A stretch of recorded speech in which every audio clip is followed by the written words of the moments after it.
Mark, you're making my hair look long. Yeah, I know. I've been ill. We're live. Oh, We're live. We're live, guys. Quick.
Hello and welcome to the regular Friday edition of Spurs Diehards TTID.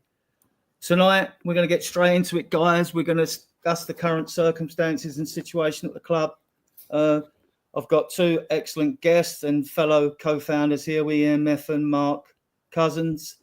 So first of all, I'll introduce the guests and then Mark can have a look in the chat and welcome those in the chat. So Brian, how are you? I'm good, mate. I'm back on Toronto home soil.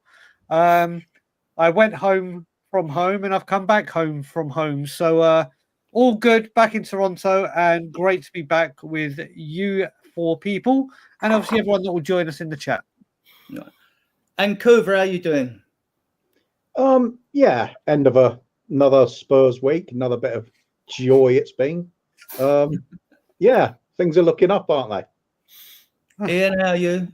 Yeah, I'm okay. Enjoyed. I wasn't on it, but watching Jose's show this afternoon. It was a world tour, a world football tour.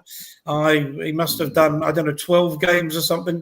24 football clubs I've never heard of and probably never hear of again. But that was a lot of fun. I'm just about over last Sunday's debacle at home to Ipswich. So. Yeah, it's hard being a Spurs man, isn't it? And Mark, how are you? yeah, all is good. All is good. Going back to Jose's thing, I think he just made them names up. I'd never heard of any of them. Honestly. The last one I did make up. Okay. That was your fault, was it, Kuva? Okay, right, okay. Right. Was it Shake a Dicky FC? No. Right. West Hamos. Can we welcome everyone in the chat, Yeah. Mark? Yeah, of course we can. Right, first of all, number one moderator. Hi, Ben. Right. Yeah. Yes, allegedly a fake fan. Mm-hmm. Allegedly. And then that was Ian saying hello to Ben. Graham, who is tied with me at the top of the online predictions league. So I'll be copying his results. See how you do this weekend. No. The online ones are only the Premiership games. And right. Okay. Sorry, different one. Yes. Sorry. Yeah. And so from now on, I will be copying all his results. No. Andrew Gregory, good evening, sir. Evening, Andrew, or wherever you are. Yeah, Brian's here as well. Look. I think that was in reference to our conversation, exactly. Yes. Graham saying hi. Right. Well, that was me. And Brian. That's it. There's a few more of you watching, so pop on and say hello, guys. Yeah. I know nothing, Mark. Oh, yeah. We got 30 viewers at the moment. I'm sure of that. Right, I'm going to start. I've got about 14 questions here. We'll see how we go. But Brian, I'm going to throw you in the deep end straight away. The club have adopted a data analytical approach to transfer. Is that a good or bad approach to fix our previous transfer failures? Oh, you are chucking it. Listen, I got caught. Listen. The data approach is what we wanted to see. We saw Brighton's and Leicester's doing it, and we wanted to go down that route and unearth stars. And it can work. It can work, but for some reason, when it comes to data analytics from our club, it's always the potential. They could potentially turn out to be good. The data is showing that potentially they could become a great player. Not this player does the job. Like, I'll give the prime example now, Conor Gallagher. Conor Gallagher was the perfect person for Andy. I didn't want him, don't like him as a player, but I understand the people that wanted him to see what he could offer to Spurs, but we don't do it. You look down data, it does work, but Brighton invest in it heavily and do it to suit their manager. We just leave ourselves short. I think it can work. I really believe it can work. But when you keep changing your manager and your transfer team and your directors of footballs and your department of this and department, it's never going to work because you keep chopping and changing what the data is showing you. And I think it can work, but it's been our Achilles heel at the moment. Kuv, your take? Angie's appointment in general, I was as excited as anybody, and people will remember me jumping up and down beginning of last season. Total breath of fresh air, attacking football, everything I wanted to see. And year on, I don't believe it's working. I don't see tactics that are getting translated onto the pitch. I see completely flat performances against teams in the bottom three where we are tactically played off the pitch, and it's terrible. So every one of those good results, I'd argue the bad results take the gloss off it and some. We look like a team that's easy to play against, and when we are playing well, it looks like a large-scale game of five-a-side football. It's nice, swift passing and everything. And it's a very short passing game. This is old school Spurs, really, isn't it? It's the knock and run, the very swift interchanging of passes, keep the ball on the ground. But all of a sudden in games, we can't do it. We can't do simple 5-yard passes even. And you look at the drop off from players, Romero. I'll even say a doggy in there as well. Maddison clearly not happy with what's going on. Who would be if you're getting dropped and you think you're supposed to be the star bloke? Sonny's not responding. Brennan Johnson has started going missing completely from games again. Against Ipswich, I can't even recall him touching the ball. He did nothing. And that's off that good little run where he's scoring some goals. I don't see this working at all. I think it's now pretty much getting confirmed by what you see from the players on the pitch. They might turn up if it's a really big game. Perhaps that's the key. But if any other team turns up, the key to beating us is just try hard. That's all you have to do. Try hard and do your job. We will crumble. We'll fail to break them down, and we will let in goals. It's just not working. I really wanted it to, but I've got to just look at what, pay attention to what I'm seeing on the pitch, and it's dreadful. Let me just very quickly add to that as well. It looks like the data analytics is leading to, we need a player in this position. Let's just say position left, whatever it may be. The data analytics seems to be finding a player on a fraction of the wages. Yeah. So we can decide. It's not, let's get them in on their talent.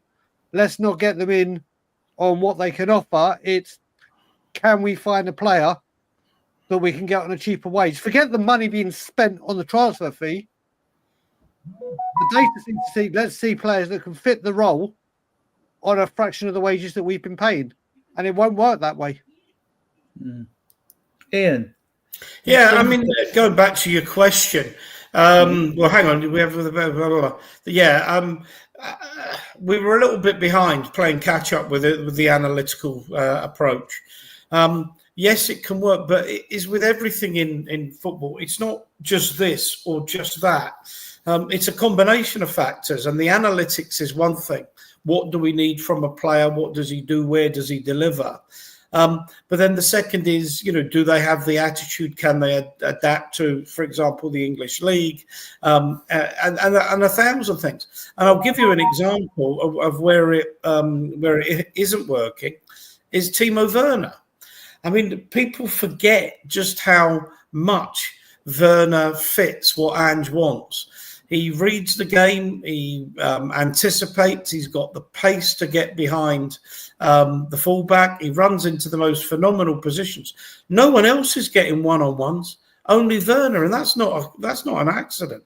That's because of the way he plays and the way the team plays. The trouble is, of course, when he gets the ball in front of goal, he doesn't score. Look, there's bigger things, and I know we're gonna debate the bigger things as to what's going on at the club, why it's going on, and what have you. We were talking backstage about players falling out, and Ben put something in the chat about that. So there are clearly rumours. I'm always wary about rumours. Some of them are true, some of them are not, but you don't know. But certainly something isn't right at the club. And people know, Brian, you of all people know that I was absolutely ecstatic when we got Ange. I know there's people, I won't mention names, but there's people think, oh, well, he's only coached in pub leagues and what have you. But the reality is, if you can coach, you can coach. And if you can encourage a team to play the way you want them to play, because you've got better players as well. It's not just the opposition that are better and the opposition coaches. But we're not playing Ange ball. We're not playing anything like the pace, the intensity, the power, the fast-moving, flowing football that I saw that I saw at Celtic. And there's no reason why that the system can't work. But players aren't buying into it. Maybe he's not got the right players. So in which case the analytics aren't doing the job. I like Johnson, but is he the player? He's not going to run behind a fullback and take him on and put over, 3-4 great crosses a game. It's really, it's worrying where we're at the moment. Really worrying. Just to add that, it is great that you mentioned Johnson. It's funny how some people will say, oh, when things work well, Ange just played a blinder. When it goes wrong, it's Levy's fault. I think you're looking at that from the players as well, because we do the data analytics. Obviously, Vicario was one, and they're like, woohoo, data analytics, brilliant, fair play. But then when it's Brennan Johnson, it's, well, Ange wanted him and he got him. It's like, well, what one are we doing? Is it Ange wanted him, or is it data analytics? Solanke, for example. But hang on, I don't think it works like that, Brian. I think in all fairness, our fan base is saying, not you. I'm saying, not saying that's how we're doing it. But surely the analytics team go to Ange and say, I mean, they won't just go with one player. They might go with 6 and say, which of these players do you want us to pursue?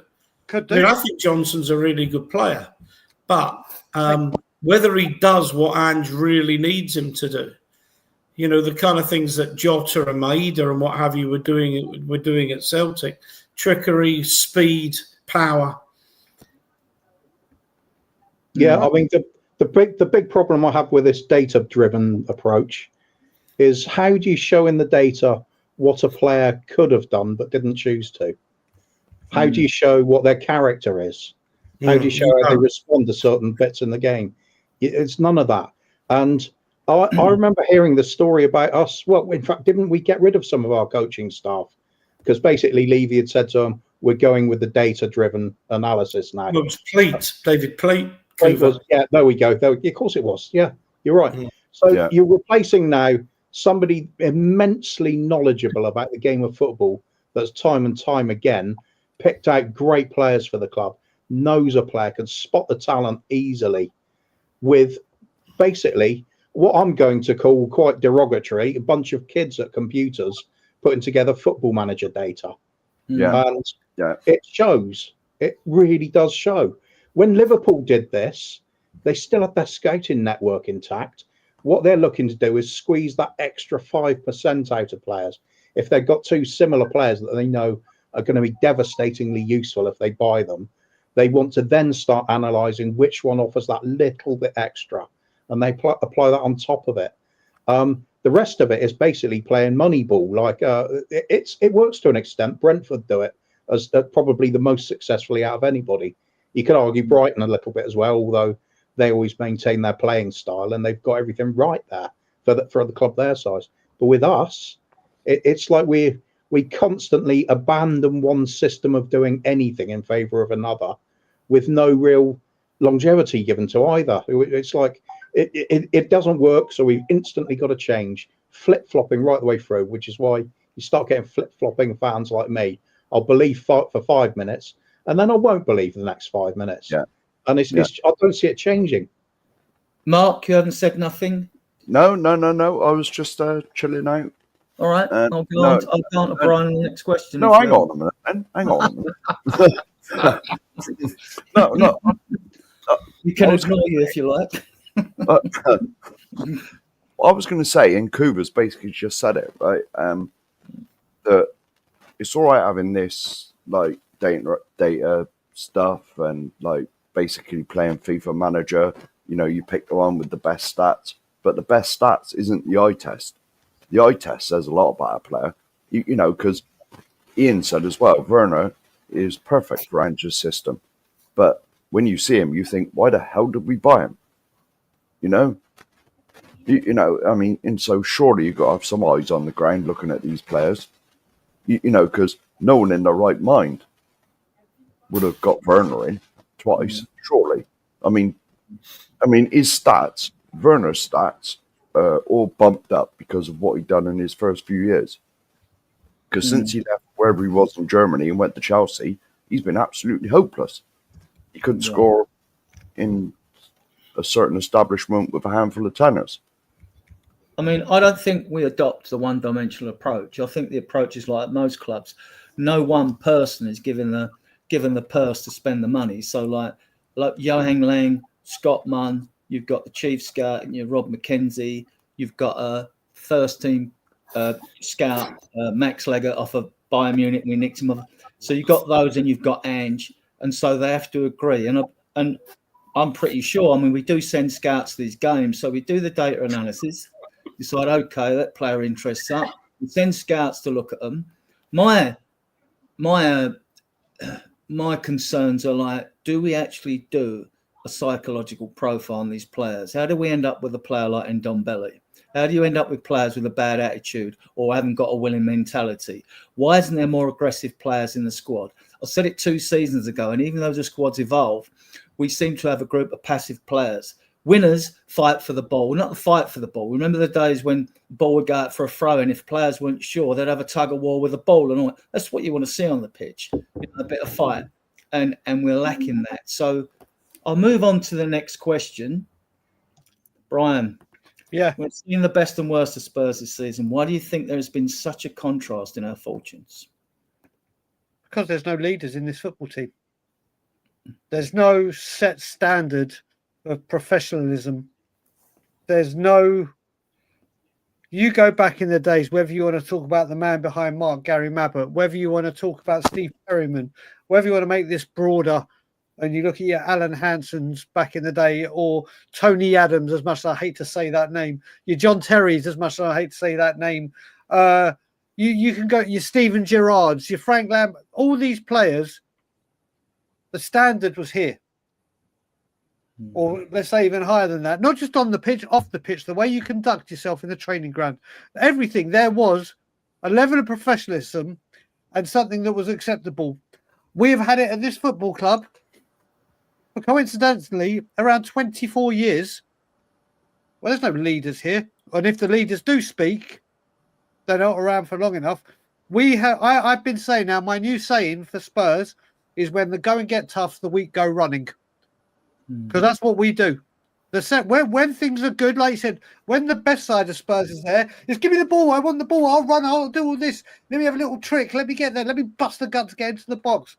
Let me do what? Let me show for the team. But the very second the chips are down and you need that team to go, right, listen, guys, this is unacceptable. This is not allowed here at Tottenham. Certain standards, they don't care. They don't care. There's players that have played for this great football team that if they were here now, they would be going nuts at this.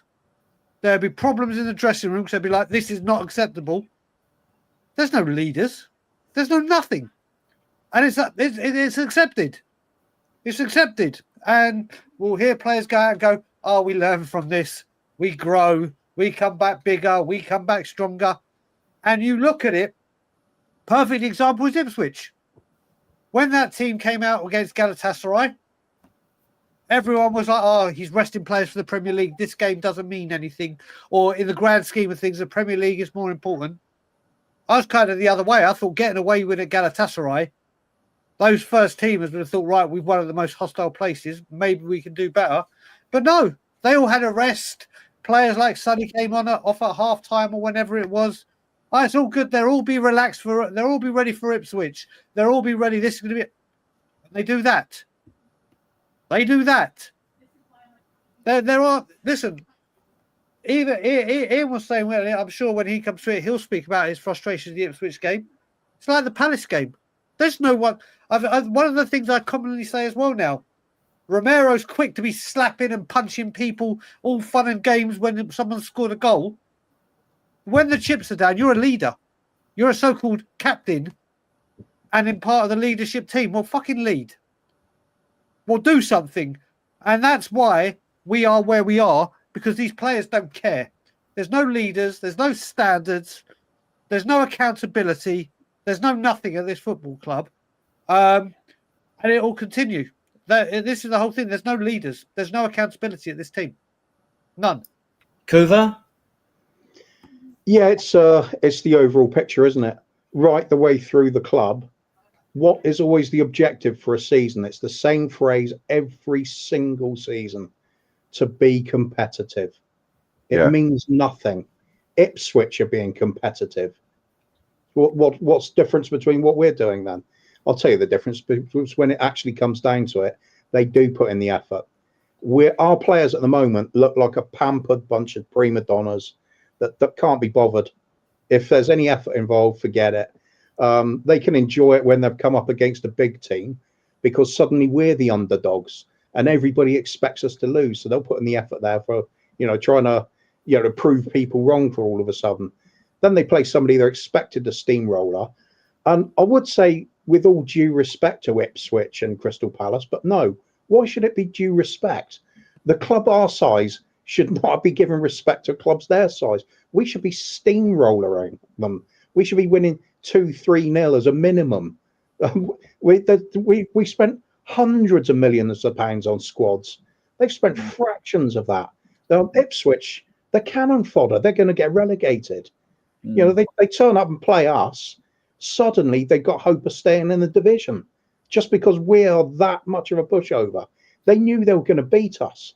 They knew it. They talked about it, and their coaches talking to each other about it, and the players, and they just felt they were going to turn us over at our own ground. You shouldn't be. That should not be happening. Look, you change that to, compare that to the likes of Man City. How long since they've lost at home? 2 years, is it? That's the kind of home form you're supposed to have when you're a so-called big club. We did have that.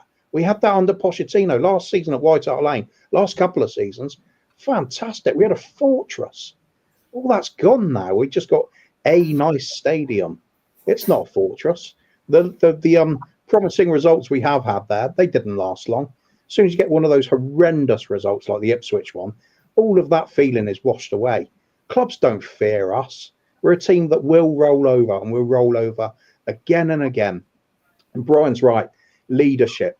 But it's not just leadership on the pitch, it's leadership off the pitch as well.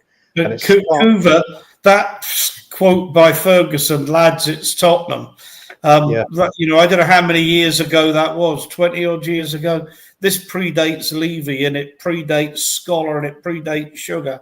we've always seemed to have had, I don't know what age you are, but, you know, I've been watching football since Spurs, since the mid to late 60s. And we've always had that ability to fuck up when we thought things were going to get better. You're wrong. That Ferguson quote came at the 5-3 when we're 3 Yeah. and it was 2002.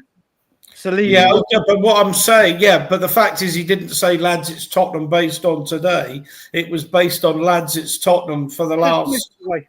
You know, he'd been at Man United since 1986, so he knew what Tottenham were like. So I'm just saying, this Spursy didn't start when Levy came in the door. It's been there forever. I'm 53 now, so I was basically supporting since I was about the age of 5 and didn't really know much about football at that point. But so I've seen the really good side we had in the 80s that won things, and I've seen the 90s team that won things.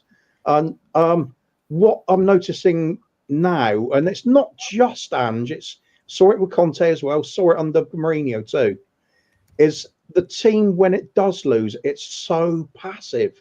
It's like we don't put in any effort whatsoever. Now, I've seen us with bad teams and we'll get beaten, but we've at least given it a go. We've had a few shots. It hasn't worked out for us. We felt a little bit unlucky. In these recent games, I don't feel like we're unlucky. I feel like we're utterly outplayed by bottom of the table teams. Yeah. There's something fundamentally wrong there. It's more than just being Spursy. Well, Ipswich felt like 2 defeats for me because we made 7 changes against Galatasaray to win this game. So it felt like, and that was the idea behind it. We might get a point at Galatasaray or something, but we've rested these players, 7 out of the team, 7 changes, so as we're going to go and win this game. So, and it didn't happen. So I was at the stadium, as I am a season ticket holder, and I do not like losing at home. Like, definitely. I mean, it's worse when you're in an away game, you lose and you've got to travel home. That's even worse. But like, that was a bitter pill to swallow. But Mark. Yes, sir. What's your take on why do you think we're throwing these games away? Do you think, see, with me, the leadership thing, I mean, I agree that Romero being the senior defender, he should marshal the back 4, and so should the goal. It's down to those. Yeah, definitely. The rest of the leadership, I'm a bit more old school, you know. I'm a bit more Bill Nicholson, you know. If you can't motivate yourself to play for my club, get out. Just get out. Well, exactly. Because you shouldn't have to motivate. These are pampered millionaires. You shouldn't have to motivate yourself to get on that football field, right? All this putting arms around people's shoulders and all that. All this pussyfooting, shaking hands before games, you know. You should be like 2 boxers in the ring giving the other team the eye when you're shaking hands with them, like, you know. Who does the speeches before you come out in the game? I mean, it shouldn't. I mean, you can't give the same speech each time because it just becomes, it just becomes normal and it doesn't have any effect, you know. But I think it's deep. I mean, my take, So. Yeah. Well, go on. Well, to be honest, it's like the rest of the panel have said. Like, basically, there's no leaders. You know, and a lot of the players, I think, they're just there for an easy time. You know, I mean, I can remember going to like the old White Hart Lane in like the 90s, and we had a pretty shocking team. Like, it's like after like Gaza and like that left, like the team like fell to bits in like the mid 90s, and you know, we always had a couple of sort of half sensible players, but I've been to the old White Hart Lane and I've seen us lose, but I'll tell you what, none of them players come off of that field and they couldn't hold their heads up and said, I gave absolutely everything. I left my last ounce on that pitch. You know, I mean, it's like I said in the 90s and that, like, some of this time we were terrible, but all the players put 100% in, 100%, and it was only the fact that the other team were just better than us. You know, that's why they won. You know, but now, I mean, I'm not being disrespectful to teams like Ipswich or Crystal Palace, but we're we're better than them. You know, I mean, you can even look at. Can you remember the game? Can you remember the game? I think it was when Bobby Kay come over. I'm sorry, Bobby, for reminding you of this. When we lost, was it 2-0 at home to Arsenal? Yeah, I walked out at half time. We didn't even lay a glove on them the whole game. The players just pounced about the whole game. There was no trying. There was no, like, niggles. You know, you don't expect that in a North London derby. You know, it was just like, I don't think half the players there can be bothered with it. You know, as soon as the going gets, it's like Brian said, as soon as the going gets tough, the weak go running. You know, and I don't think, because let's face it, right, the money that these players are on, right, they're still getting paid whether we win or lose. And if you've got no pride for the club or nothing, then why should you bother? You're still getting paid anyway. You know, whereas as professionals, I'd expect them, because it's like, I hate to keep going back to it, but it's like I said, in the 90s, I used to go to games and, like, not one player, we might have lost 3-1, but there's not one player that left that pitch that couldn't hold their head up and said, I gave everything. Now, when we lose, like, was it I forget which game it was, some of our players were laughing and joking with the opposition, and we just got, I think it was the Ipswich game, they were all laughing and joking with the opposition, and we just lost at home to a newly promoted team. I mean, that's not right. Mark, what I will add to that, you look at the 90s team.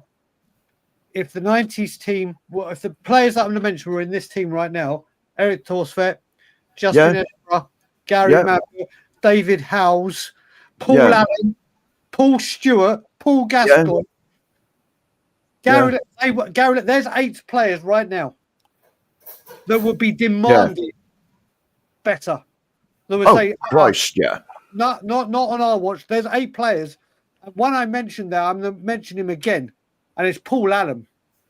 Oh, Christ, severely underrated, a complete workhorse that would bleed for this football club, that would run himself ragged.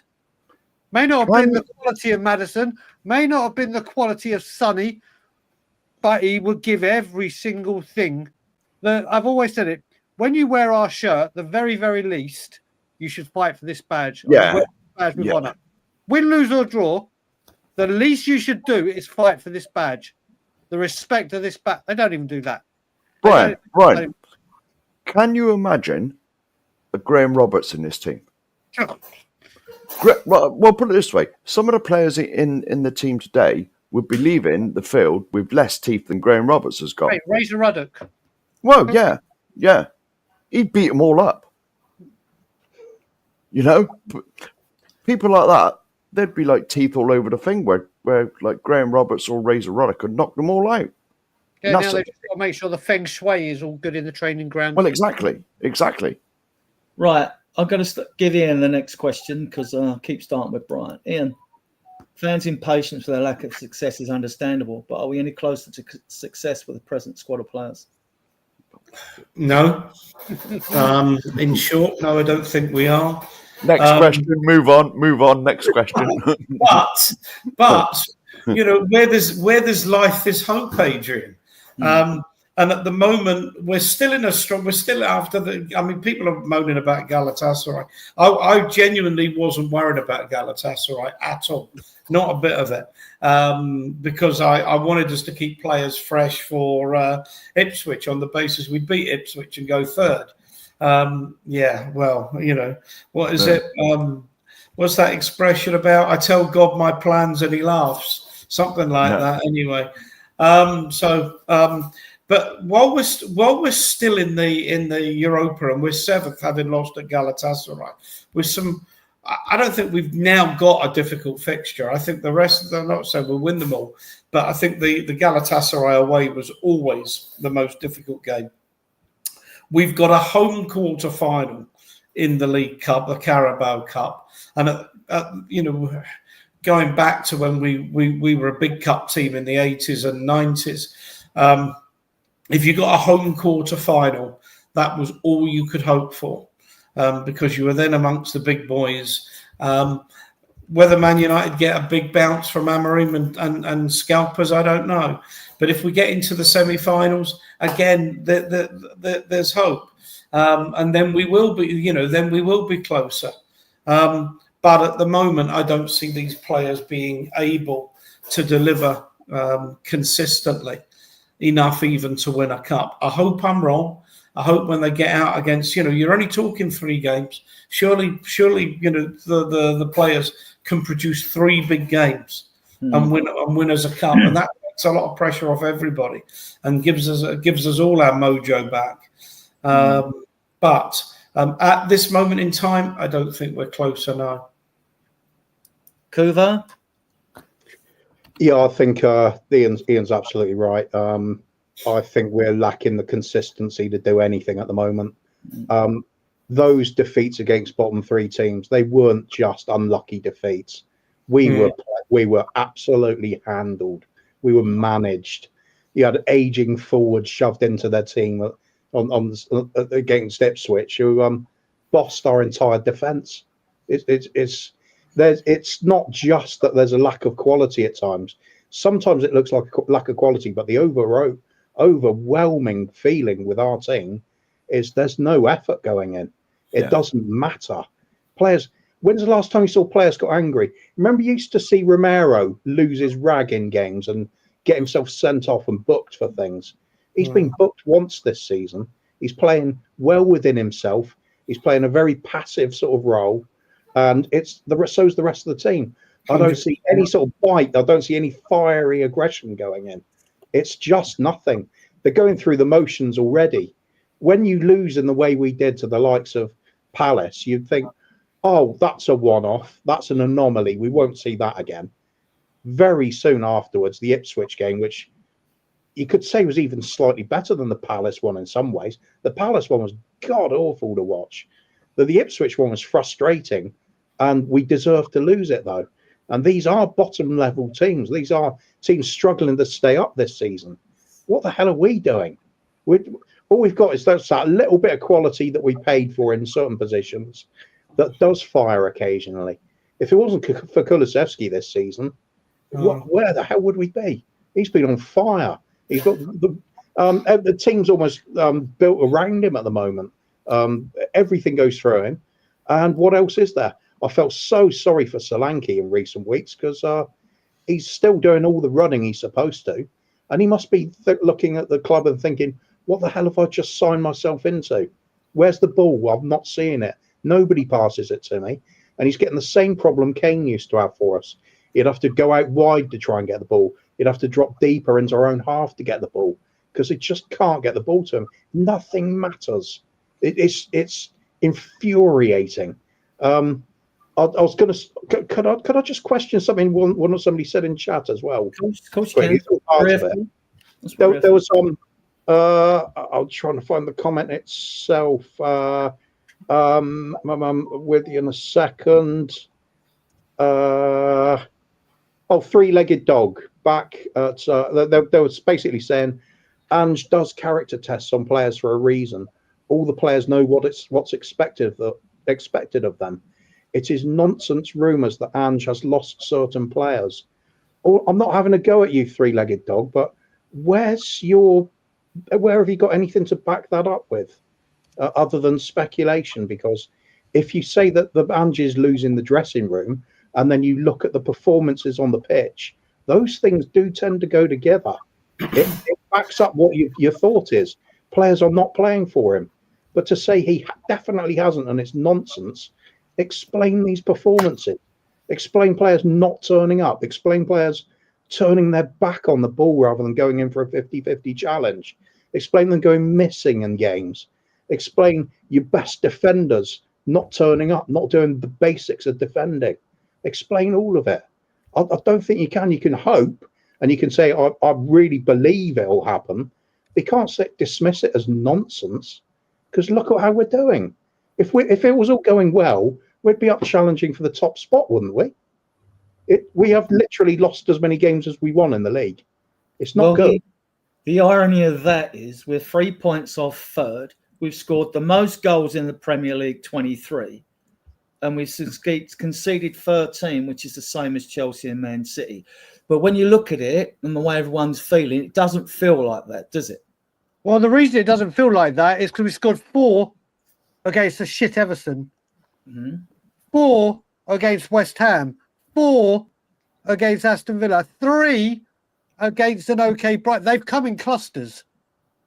These are, I'd rather we beat Everton 2-0 and get those 2 other goals than we beat Ipswich 3-2.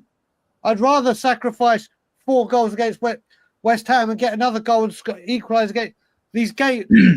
As much as they are good stats and they're great to see, our goals come in clusters. We haven't won a great game 1-0 where we fought out a hard fought 1-0 and seen it through. It's when we're bang on, we are bang on and we're untouchable. And we punish teams. And then when we have a bit of a battle and we need to man up or whatever term you want to use, we don't do it. And I just want to mention this question about the trophies. It's not just that you said fans are impatient. Damn right we are, and damn right we should be. In fact, I can't believe more fans aren't putting petrol on the fire about this, and I'm going to show you exactly why. This is what we're dealing with certain sections in this fan base. Now, I've been having a debate with one of my friends said, check this out on Twitter, and I quickly checked it out, and it was a guy saying, I'd rather be in the top 4 every single year than win a trophy every 2 or whatever. So I'm debating him, and this is his reason for wanting Champions League football weekly.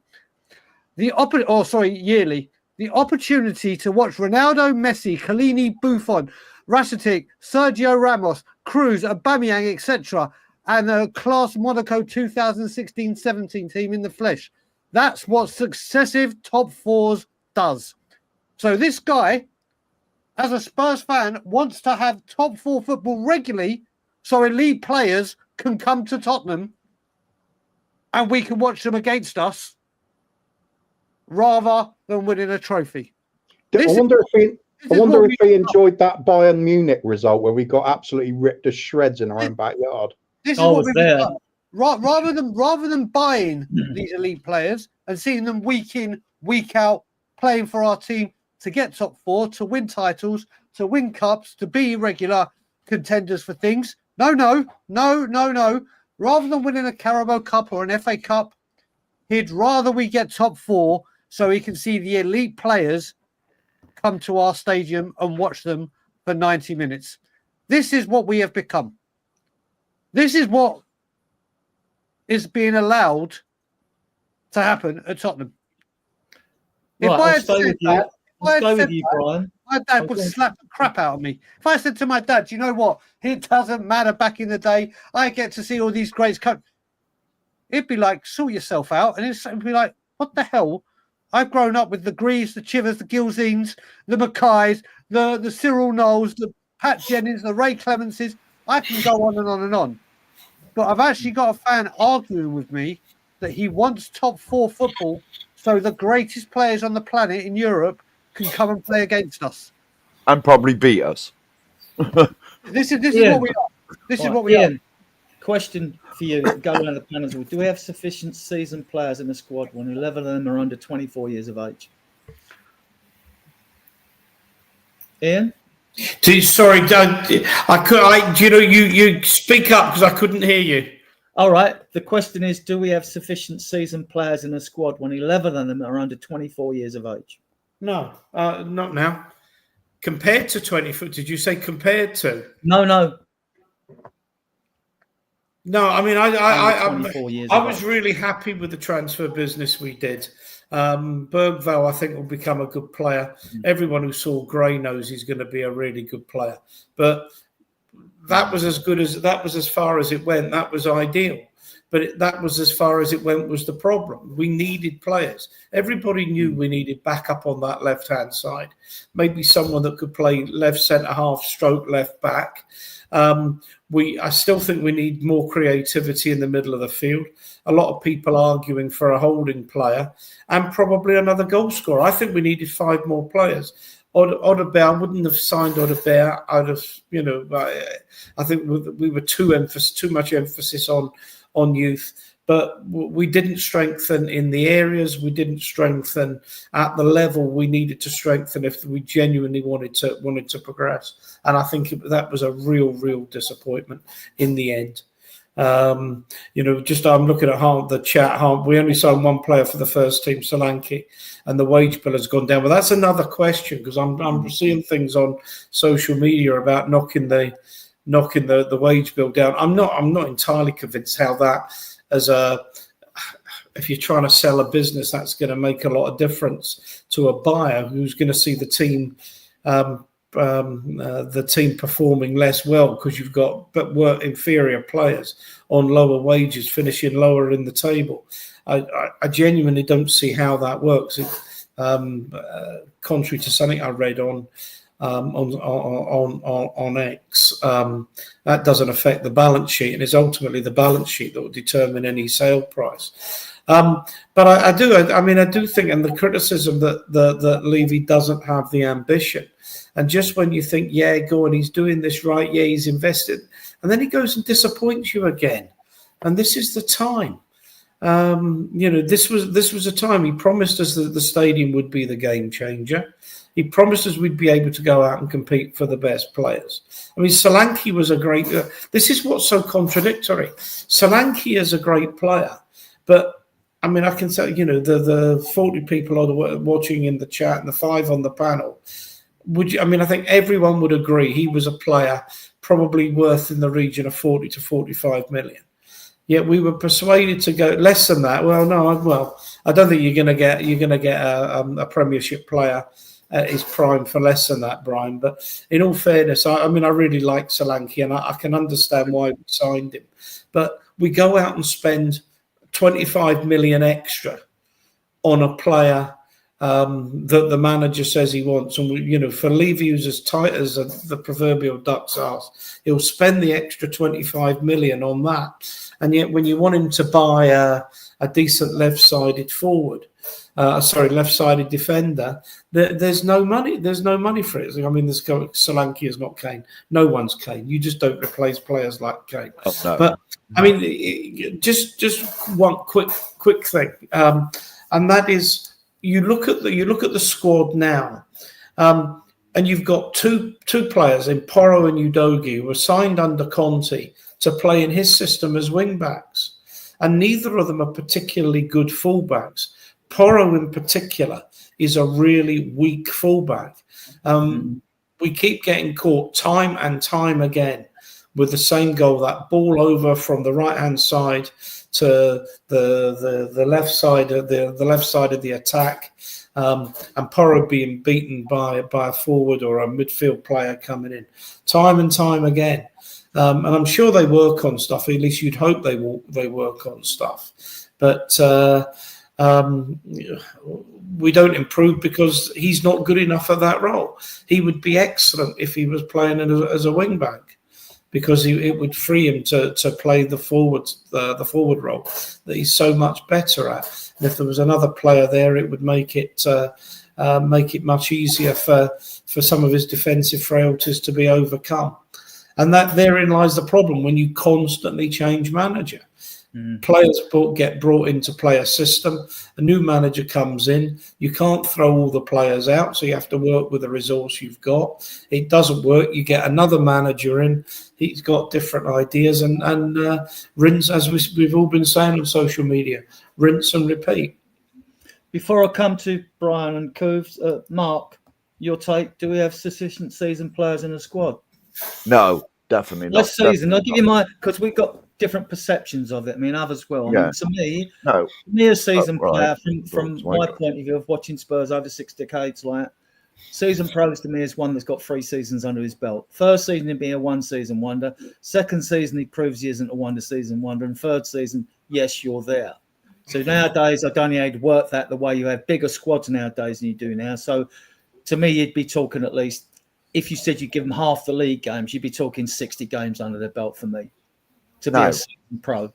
You know? Yeah, right now. Others might have a different perception on what a season pro is, As you know, when this channel started and we were all doing these transfer rumor shows and all this, I was saying, We need players to come in this side that's going to improve us immediately. Walk straight into the first team, no messing about. Say to whoever he's coming in, I'm better than you, I'm having your shirt. You know what I mean? And you got to get better or fight me for it to get it back. Right? I got no arguments with Bergvall and Gray and players like this coming into the team if they were brought in with seasoned professionals.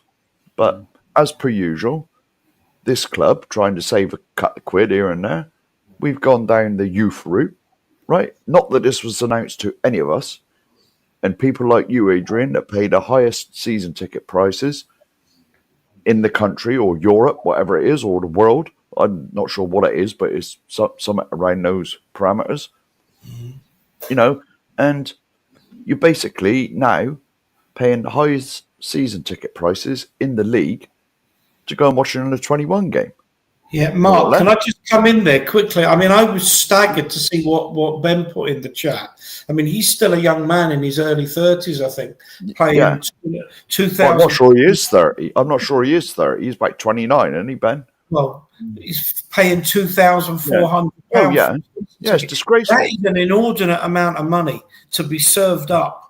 What particularly those 21 game, seen better teams, to be served up the shit that Ben's being served up. Yeah. For £2,500 quid is scandalous. I've got nothing against Archie Gray and Bergvall. They're going to be fantastic, or I hope they're going to be fantastic. But we don't know, right? These players should have been brought in alongside the likes of an Eze, the likes of a left back.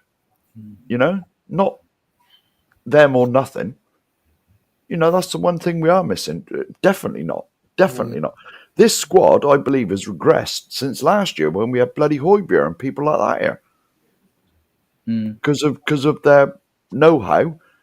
Right, Højbjerg obviously didn't fit the system. But who would you rather bring on for the last 10, 20 minutes if we were trying to shore a game up? Højbjerg would be top of my list at the moment. Brian. You know? Yeah. Brian. This question though, the 11 of them under 24 years of age, it appears to me that like the recruitment team have been told either through Scott Munn or through Levy, get these players off the wage bill before you, and a lot of players have left. I think about 16 went and some on loan. We got 2 youngsters. I actually like the youngsters. I think they're for the future, but it means we're waiting again and again and again. I see the quality in them. I've actually warmed to Johnson. I've got no time for Werner. If you're in a front three and you can't score goals, I don't want him anywhere near my club. I just don't see how that works. You know, you need to score. Arsenal score 90 goals to finish second in the league. I mean, on average, since 1992, it took 82 goals. Then Man City raided the bar and it went up to 86. Then a few seasons, they've scored 100 goals. And now, like, we're not scoring 90 goals in a million years. So you can forget the league. We can dream of a top 4 or 5 place with the coefficient if it goes to top 5. But, I mean, my take is like there are too many young players and that we didn't get in some experienced players. Some more. We didn't do enough work basically in the transfer window. I'm not unhappy with what we brought in, but I'm like other fans. Why do we have to keep waiting? You know what I mean? So because we accept it, because we allow this. I have said for many a year now, I'm okay with Spurs buying lumps of coal and hoping they turn into diamonds, but you need some diamonds alongside them. And I don't just mean quality players that are elite leaders, players that have been there and done that. There's been times where we've had young players where I said, I wish we go into the window and sign 2 or 3 30-year-olds, 31-year-olds that have been there, done that, got the T-shirt, that can say, right, this is how we do it. This is how we get through a game. This is what we do. You got to remember, when you're buying these players, you're buying them for what they can do on the pitch with their ability with their feet, their mentality on the pitch and the way they see out games and their experience, plus the way they conduct themselves on the training pitch and in their home life and in their private life. We've done it time and time and time again. We bring in so many youngsters. We had a great young crop. We we have this young crop of youngsters we're nurturing at Hotspur Way at the moment. Look great, and when it looks like we were giving them a platform so they can find their way by getting rid of some of the deadwood, whatever. And then what we do is we buy more youngsters and say they're in front of you now, so we're blocking that pathway. You can't get away. This isn't the class of '92 with Ferguson. You don't put, even when they put those 5 in, there were Keanes, there were Cantonars, there were Bruces, Schmeichels. There's none of that here. There's none of that here. You say the word seasoned, you could say Werner's seasoned. He's not good enough. Son is seasoned. But we all know Son is on the, he's reached the top, and the only way is down for him. Not just it, but he's starting to, we can't depend on him as much as we did for playing every single game. You say season, like I've said, Spurs say leadership team. I say experienced team. Because that's what those players are. They're experienced. They're not leaders. And it comes to this point again. You look at it seasoned. Who's there? I mean, Romero is an experienced World Cup, Copa America winning international. He's seasoned. Is he a leader? No. You look at that midfield. Bentancur, Basuma. They're seasoned. Are they leaders? Well, definitely not Basuma. I don't see. That's the thing. We have just 11 of them. You look at Manchester United. Liverpool. They sign a Harvey Elliott or someone. They'll sign a Jota, a Diaz, Enzo. They'll go sign a McAllister. They will buy a youngster. But they won't just go, right, we're going to buy a few more youngsters and go, there you go, do it. They will bring in real quality to show them on and off the pitch, on and off the training ground, how to do this. We've got no one. Tell me one player in that team, minus Romero, because obviously he's won a bit, he's not doing anything, that can literally turn around and say, listen, I've done this, I've won this. Maddison's won an FA Cup. Well done for you, Maddison. Everywhere you've gone, there's been question marks about your mentality, about the way you conduct yourself, and it's rearing its ugly head again. You show me one person in there where you go, listen, stand by me. This is what we... No, there's no one. There's no one. And we all think if... You know what happens? If Romero goes, Dragusin is the replacement. We won't spend the money we get from... And then we'll say, Ashley Phillips, Vuskovic and Dorrington, you go straight in and do you, and expect to be at the level and hope that those lumps of coal turn into a diamond, not going, let me get a couple of diamonds to help these coals progressing. There's nothing. There's nothing at this club. Nothing. Kuv, I mean, 3 players that I think have grafted this season and shown form are sort of Bentancur, Kulusevski and Solanke. Apart from that, I struggle. I struggle to see who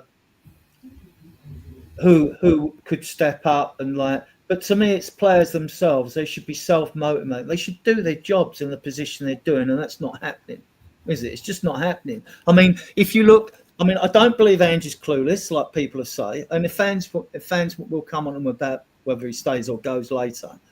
But to me, when I look at that back four, which was held last season, even though we scored all them goals. We start the season. Udogie didn't have a proper pre-season. He starts after an injury. His form has been patchy at best. He looks as though he got his mojo back against Man United. Played well in a couple of games, but look, he's not back to his best. Porro is missing Decky in front of him because at least Decky helped him out defensively. And I think Decky should go back out to the right wing temporarily. He's been great tucked in, but then Johnson doesn't defend and Porro doesn't defend. So our whole weak side, if I'm an opposing team, I'm attacking us down that side. And I remember Romero saying to Ange earlier on, I prefer to play with Emerson Royal on the right rather than Porro. And Ange went, no, this is Ange ball, right? Also, I've seen him patterns of play because I do study him when I get time when I'm not maggily attracted to the ball. It's not so much when people say our inverted fullbacks play at number 10s. They don't play as number 10s. They play as number 8s. a number 10 to me is an Ericsson. It's a Firmino. You know, it is a Maddison, or it's a Dele Alli when he was playing more closer to Kane before he's pushed out to the left. You know, that's the number 10. But to me, they're playing as eights. They're getting forwards into eight positions, right? But I've noticed that I've warmed to Johnson because some of his finishes, instead of blasting him over the bar for, oh, you got no composure last season like Werner, he's got a ceiling. That kid's got a ceiling. Whether he kicks on a lot more, I don't know. He's got 7 goals, 2 more than last season. But what I've seen in a pattern of play is like when Porro cuts in, instead of a wing, like when your doggy goes down the left, he'll look to interchange it with Son or with Madsen. You get a better play on the left. On the right-hand side, when Porro cuts in as an 8, and he's superb technically, but he's in the wrong position playing at fullback, right? When he cuts in, what you don't get down the right-hand side, and where Johnson has to keep cutting him back, you don't get that overload. Because when people go crazy about wingers taking players on, it's great when they do that and they beat them. But when you get an overload, you don't have to beat the player. Just pass the ball down the side to your player that's running on. It's easier. So I've seen patterns like that. I've also seen, I know I'm having a bit of a rant now, I've also seen when people say Romero moves the ball slowly, when I've seen him, he does tend to pass the ball centrally or to the left more than he does out to the right. It's as if he don't want to give it to Porro or Johnson. It's as if he doesn't got confidence like that something might go wrong down the right-hand side. But he'll book it to the left. He'll give it, even if it's past VDV or whoever's playing at left centre-back. He'll look it out to your doggy or give it to Maddison or like try and ping a ball down to Sonny on the left, look for the skipper. But to be fair to Johnson's, a lot of times when he's given the ball, he has to turn his back. He's back to the goal, back to the opponent's goal, and he has to cut back inside. And I'm thinking, well, to be fair to Johnson, in 2 of them games against Villa and Man City, even though he didn't score, I thought one of those games, I think it was one of them, I thought you've had your best game in a Spurs shirt and you didn't score a goal. So, Villa. Yeah, he scored against Villa. Sorry. That's the Man City game then, right? So, yeah. So, I've seen Ange tweak the system, right? I see it. I've seen him change things, right? And he's 26 years a manager. He's not a mug. You can learn everything about football. It doesn't mean to say you're going to be a successful manager, but it can mean that we know different systems, don't we? We know tactics reasonably well. I like to think we've got a firm grasp of the aspects of football. I mean, I see him in the first game away to Leicester, Sonny on the left, Solanke in the middle, Johnson on the right, Basuma on the bench for his punishment, right? Second game it changed because Solanke was in, Son was in the middle, Odegaard on the right, on the left, Johnson on the right, Basuma comes back. Third game was changed again. Decky played through the middle. You know, Son then played on the left, and Odegaard was on the right, or Johnson was on the right. I've seen him change things. He's tweaked the midfield now that Decky does look better, playing more centrally in the team, but it really exposes down the right-hand side. I mean, am I dreaming in what I'm seeing here, Kuva? Or No, I really don't think our manager has a very good grasp of tactics, to be honest. I think he's too rigid with what he wants to do and doesn't appreciate strengths and weaknesses of players. Sometimes you just have to tweak it. You haven't got the squad to do things like that. I think the comment, big up Wayne Holland, by the way. Good to see you again, buddy. He's made the comment about, Johnson played as a striker in a counter-attacking team. He's now expected to play wide position and in a possession-based team. If that's the case, why did we get him? If that's the case, why do I keep have people telling me that Ange wanted him? It was the player he absolutely wanted. If that's the case, I'm even more against Ange because he's then picking players that don't suit what he wants to do. So, which is it? I think we're doing the same as we always do. And we have a club and a recruitment system that will just provide players. And managers say, yes, I'll have him, or no, I won't. And if you say no enough, you don't get anybody. So I think we're sort of getting managers that just want to fill out the squad. They want bums on the bench and they want boots on the pitch. And if the squad's pathetically weak, they're going to struggle. So I think they're being forced into accepting players, whether they really rate them or not. However, with the rest of it, how was the question worded again exactly? It was along the lines of the experience. Right. This part, I don't think experience matters. That's not what's holding us back here. I look at teams like that fabulous Ajax team that we fluked our way past in the Champions League to get to the final. That was an amazing side. That was also a very young side. They were captained by a very young De Ligt. He was sensational that season. Didn't need all the experienced player alongside him to help him. He was the man that was driving the team. He was their captain, fantastic. Also, go back further than that. You look at teams like the late great Brian Clough with his Forest side. He made a habit of showing the world that he could just take a bunch of youngsters and get them to win trophies. All he needed was one player on the pitch to act as his captain, Stuart Pearce. That's all it needs sometimes. You just need somebody with a bit of character to guide through players that actually have hunger to win things, actually have the fight in the fire in their belly to actually do something. We don't seem to have any of that. When we look at captains, we're talking token gestures given to players because they're popular, or it's a political sort of statement, or help aids with our ties with the likes of Korea if we make Sonny a captain, which without a doubt it does. You make several leaders on the pitch and call them a captain, the captain's group or whatever you want to call it.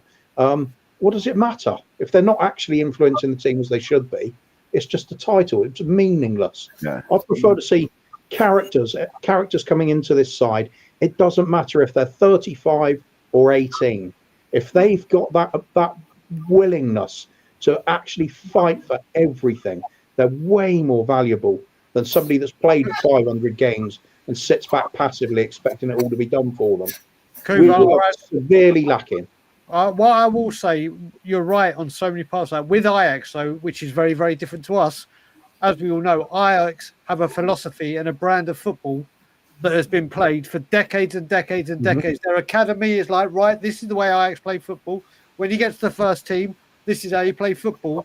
And they just turn it out over and over. Doesn't matter who the manager is, you play the Ajax brand of football. And the manager is like, right, we play attacking football and we nurture our kids who play that way. And there's no change from there to there. Whereas us, as you know, we change philosophies, we change styles of play, we change. There's never any consistency. You look, I keep saying it with Liverpool. Liverpool always have, apart from your Roy Hodgsons and probably Houlier's, attacking football, and they have a brand. Whereas we'll play defensive, we'll play counter-attacking, we'll play this way, we'll play that way, we'll play young, we'll play old. There's never a consistency. I wish if we did Ajax for like 30 years at Tottenham, I don't think young players would be an issue at all. But right now, these players don't know if they're coming or going. Ian, defense. Yeah, sorry, I'm eating peanuts. That's all right. You can eat as many peanuts as you like. It's Friday. It's peanut day, right? So, I mean, I've looked at the goals we've conceded. One over the top. I was reading a media report and as well. One over the top this season, right? When we were stretched and stuck on the halfway line, put through like that, right? And the others, you look at Brighton, you look at, Palace. We had so many people in the penalty area. We had 8 in the last game in the penalty area. I wasn't almost 9 in a penalty area. And Porro and Johnson stood there like they were stuck in someone's headlights. They're not proactive, right? This isn't, to me, this isn't a system. This isn't the system at all. Because, it's bad defending. No matter what system you play, you're going to concede goals just because your defending's poor.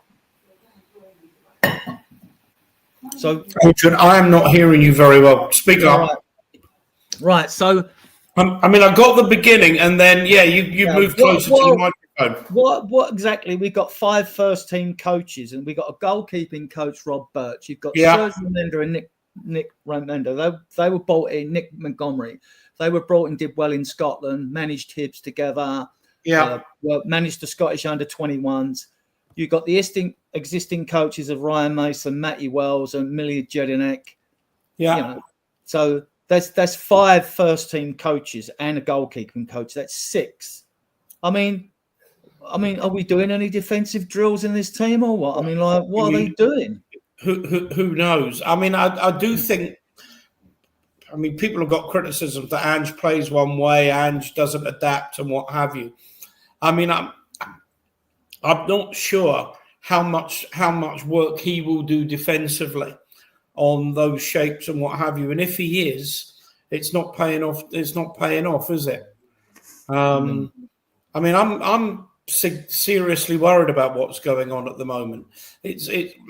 When we're good, we're very, very good. But when we're bad, it's like, oh my God. I mean, Palace. I mean, Kuva said, and I agree with him totally. Palace was the worst because Palace, we didn't want to go and compete with them. You can lose a game like we did to Ipswich. These things happen. But we folded like a cheap suit in the second half against Brighton. Yeah. Actually, I have to tell you, we have brought Brian on and Kuva at huge expense. There's another question for you.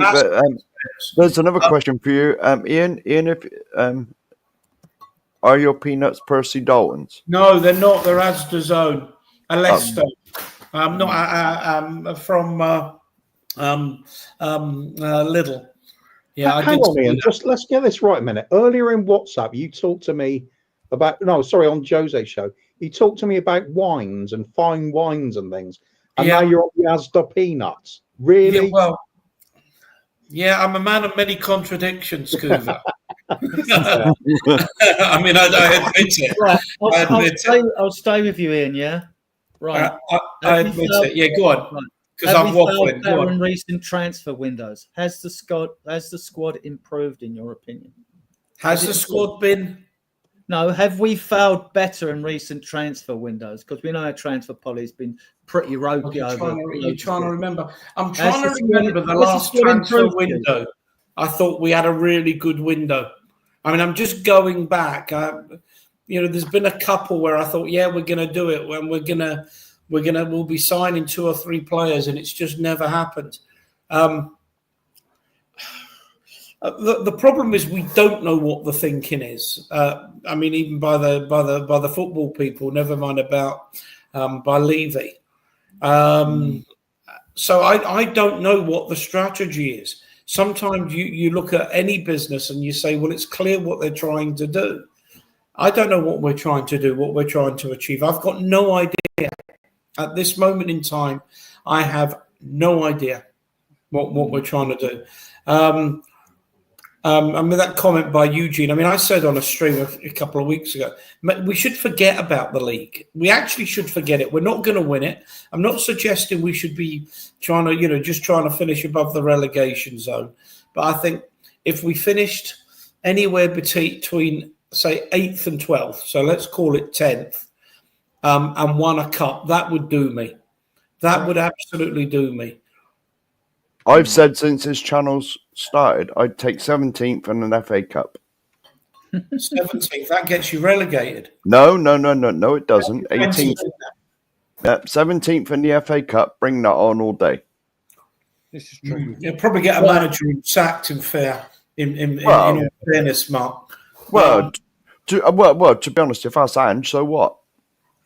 Do you know what, Ian? Let me just say to you, it came to the point when you're mentioning this, where if you look at it, Eric Ten Hag has been sacked for being one of the worst Manchester United managers.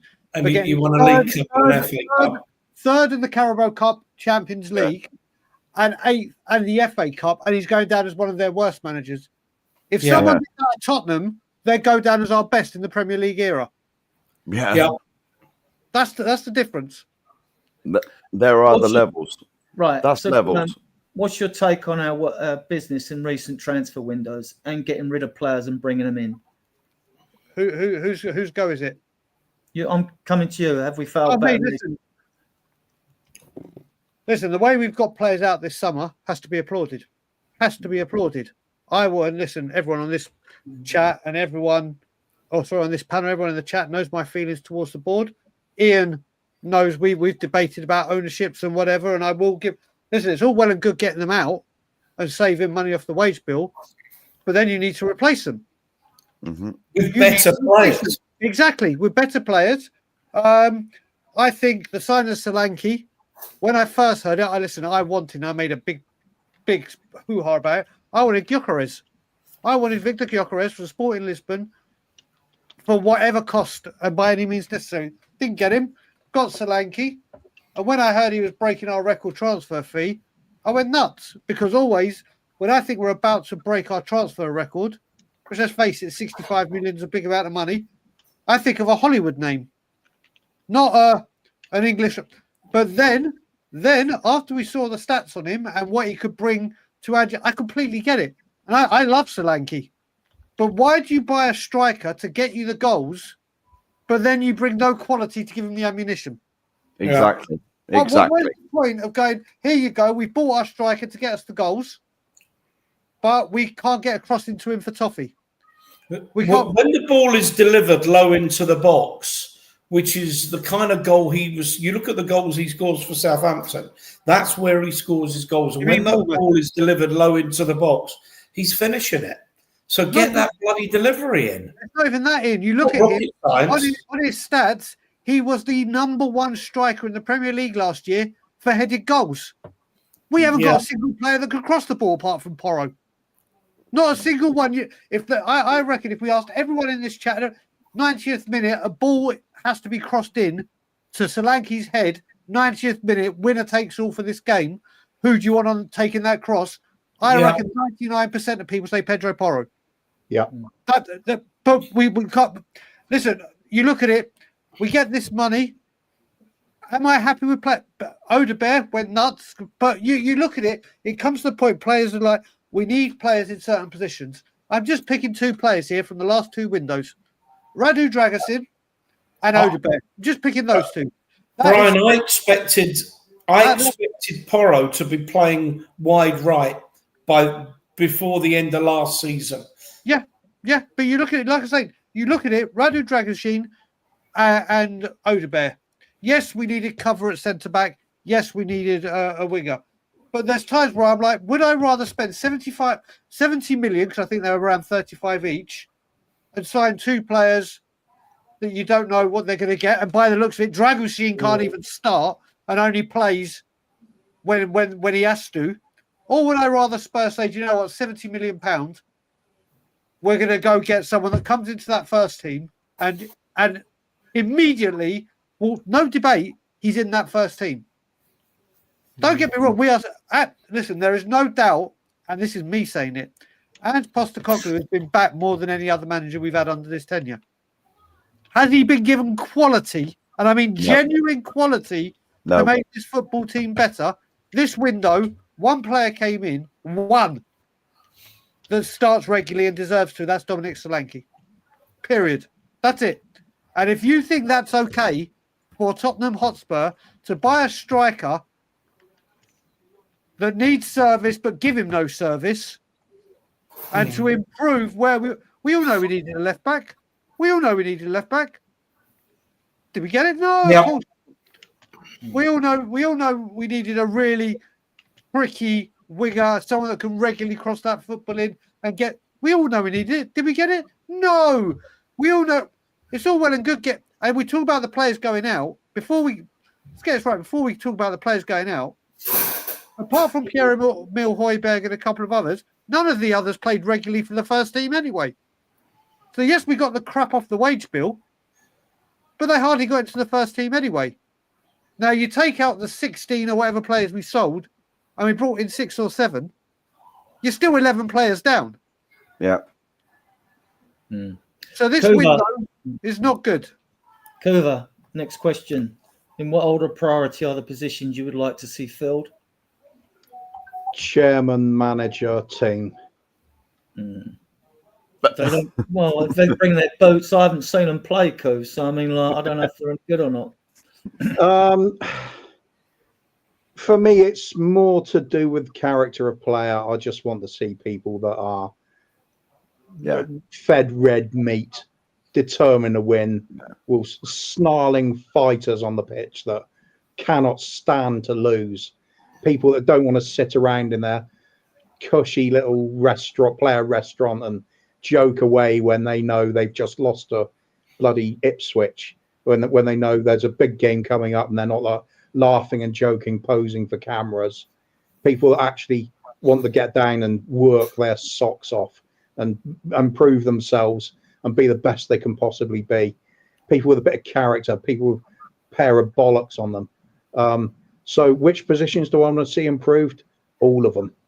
I don't see a player with the kind of characteristics in the team that I associate with winning. There's a few that have got the talent. Mickey van der Ven, we all know we've got to keep him. He's just got that exceptional quality that you cannot replicate. You can't train that kind of pace into other people. So he's obviously worth keeping on. Romero, I really like as a player. I think he's a fantastic footballer, but he clearly doesn't seem too bothered about it with us, does he? He's always got his mind on something else. Internationals come up, he doesn't seem bothered. If he just doesn't feel right, he's not bothered. I don't think he's got that kind of mental attitude we really want. He would work if the rest of the team were pulling their weight. I think he would as well, but not by himself. He's not going to be the one that drags us through. Who else have we got like that? I want to see some more, Scotty Parkers, even Michael Dawson types. Those ones that will roll their sleeves up in the heat of battle and drag the team through along with them. Or the discussions we have recently are about teams don't need captains, and every player should be their own captain. I don't agree. Teams have always throughout history, there's been talent in teams, but you need that player or two that absolutely scares the life out of you. Yeah. The extension of the will of the manager, where if you're not doing your job, you're getting shouted at, you're getting intimidated by your own captain to do your job. We need more of that, and we need more of an appreciation of that sort of player. It goes back to what Sherwood used to say about the team. You can't be everybody's mate all the time. Sometimes you've got to be nasty. You've got to drag that kind of performance out of other people around you. You've really got to work for it. And we see gutless performances over and over again. I want to see a team that looks determined, that shows real fire, that doesn't mind if a player does get sent off when it's for proper reasons, when it's for making extra effort, when they're trying to bust their gut to do something to drag the performance of the team around. I don't mind seeing that. I don't mind seeing players getting carried away with over the top, robust challenges and things. All I see at the moment is namby-pamby little players that are paid way too much. Perhaps Levy's right. Perhaps we do need to cut the wage bill down and get rid of them all. Perhaps we want to have players that aren't worried about the wage and want to play for the shirt. I grew up watching that. I grew up seeing players like Graham Roberts, Paul Miller, Stevie Perryman. It mattered. The shirt mattered more than anything else. And I just do not see that. And it's season after season. This isn't an Ange thing. This is a culture of the club thing. And it's not just Levy either. This started with Sugar. You could even see the end of the Irving Scholar period. Perhaps you could argue it was starting then as well. But it's something that's ingrained in the club now. And the only way you're going to change that back is by radical changes. And that starts at the very top. So you talk to me about bringing in players. Still, it's to get that chairman replaced first of all. We cannot do it without getting rid of him, in my opinion. Ian, I was going to say, can I add? I was going to we are where we are with the squad we've got. Nothing can change till January or even in the summer. So, obviously, in what order priority are the positions you would like to see filled? Where do you think we are weakest? I agree with Kuva. I don't think it's just one position. What I was going to say, adding to what Kuva said. I mean, there'll be some younger people possibly watching who don't know that much about. Well, they know about Perryman, but Paul Miller, Graham Roberts. Between them, those players cost £5,000. The only player we signed for a fee was Graham Roberts, and we paid £5,000 for him from Weymouth. And I tell you what, if I had 11 Graham Roberts now, or let's say an outfield player, 10 Graham Roberts, I'd write the check for 50 grand. Seriously, don't know where I'd find it, but I'd write the check for 50 grand to get. We'd have the problem of never finishing a half with 11 players on the pitch, but you know. Yeah, well, I mean, there was time he got injured so often, and he went down the tunnel it was like the Bionic Man to get a new leg screwed on or something like that.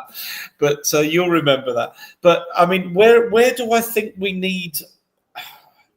I just don't think you can, because I'm not happy with Porro. I'd like to see Spence given a game there. I wouldn't mind Porro playing further forward. I think Udogie stroke Van der Ven need help.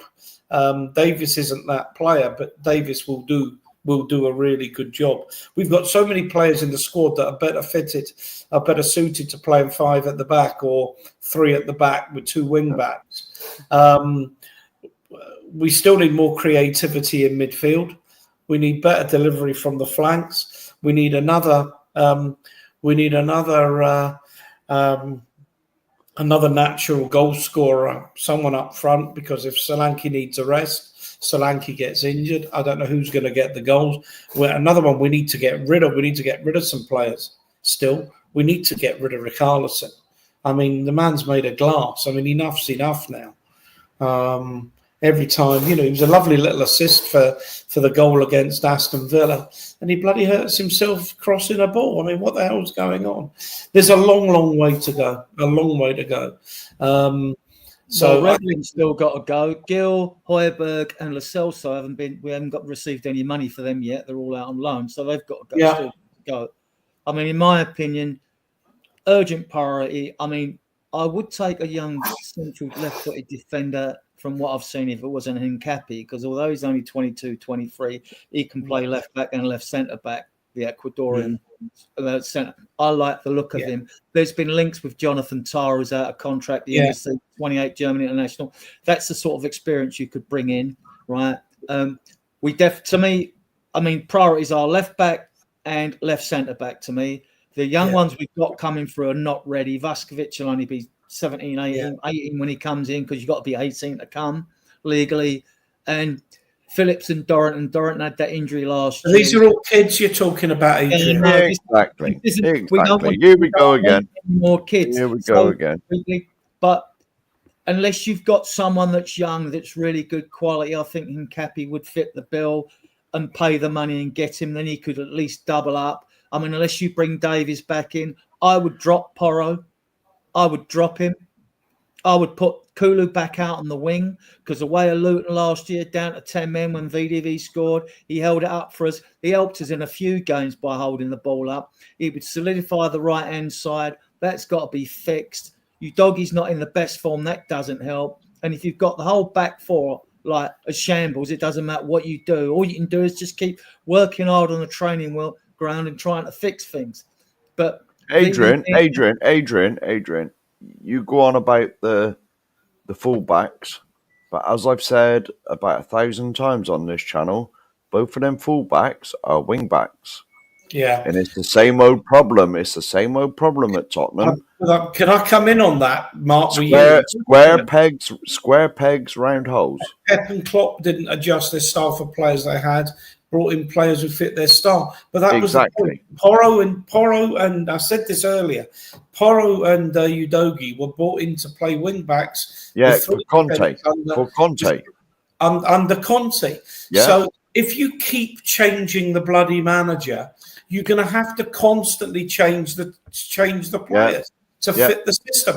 At some point, we have to stop this merry-go-round of new manager, new players, and then giving the manager a year and a half. Hang on, Ian. If I can just butt in, surely then, when Conte had his gallbladder and he said the things he said and he was gone, why did we bring in a manager that plays a back four when we just bought bloody wing backs? It's what we do. Every time a manager comes in. Surely, if Conte had gone and we just bought like 2 good wing backs, surely you'd look for a manager that plays a back 5. Surely. But that I does. agree. I agree with the Porro thing. More of a wing back. I actually see him more as right-sided midfielder. He's not a winger, like a lot of fans have suggested. He's not in my opinion, anyway. As for you, Doggy, he can play fullback. He can play wing back, fullback. He's got it all. The guy's got such a high ceiling. He's not in good form, but he is. Well, this season he's been roasted, Adrian. And last season, I mean, when people were going about, okay, maybe I see things different at grounds, or I have a different perception of the others, which you will have anyway. Yeah. But to me, he wasn't inverting like as much as like Porro does when Porro come in and scored a couple of wonder goals and things like that. Doggy seems to plough that furrow up the left. He does cut in occasionally, but he's not. He's got a natural inclination to sort of stay left and get overloads with Son down there, or when Maddison pumps in the ball when he goes charging forward. He reminds me a bit in the way of Carl Walker, though, when he first come. When Walker come and rose and we had to loan him out, I mean, Walker was always out of position when we were getting caught. He was caught upfield and back, and Walker's turned out probably be one of the best, if not the best, right back in the world, right? I think Doggy's got fantastic possession. He's just not hitting his straps this season. Not consistency. And like when you're back fours, and then you've got Porro, who is, look, his defensive frailties have come back to. I mean, at least Doggy's got defensive capabilities. Now I'm saying with Porro, I mean, he hasn't gone as bad as he was when the first two games he came away at Newcastle and Leicester, but he can't defend. Porro cannot defend. Even when he's got a chance to defend, he ball watches or he stands off. At Brighton away, lunges. Before even Doggy faffed at the ball, Porro didn't cut the cross out. And then you get into a situation where, like, where are you going to blame the players? In what phase of play do you actually blame someone when you concede a goal, Adrian, Destiny has been at fault. A lot of crosses have come in from our left side. Yeah. We've let in goals. First of all, Hincapié. You mentioned Hincapié, and then I'll mention mine. Hincapié, I've wanted for 2 years.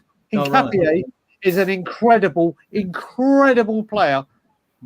That is playing Champions League football in a Bundesliga winning team. Will cost a shitload of money. And this is what I'm talking about at Daniel Levy. Rather than saying, do you know what? Let's put all our finances for a left back and centre back.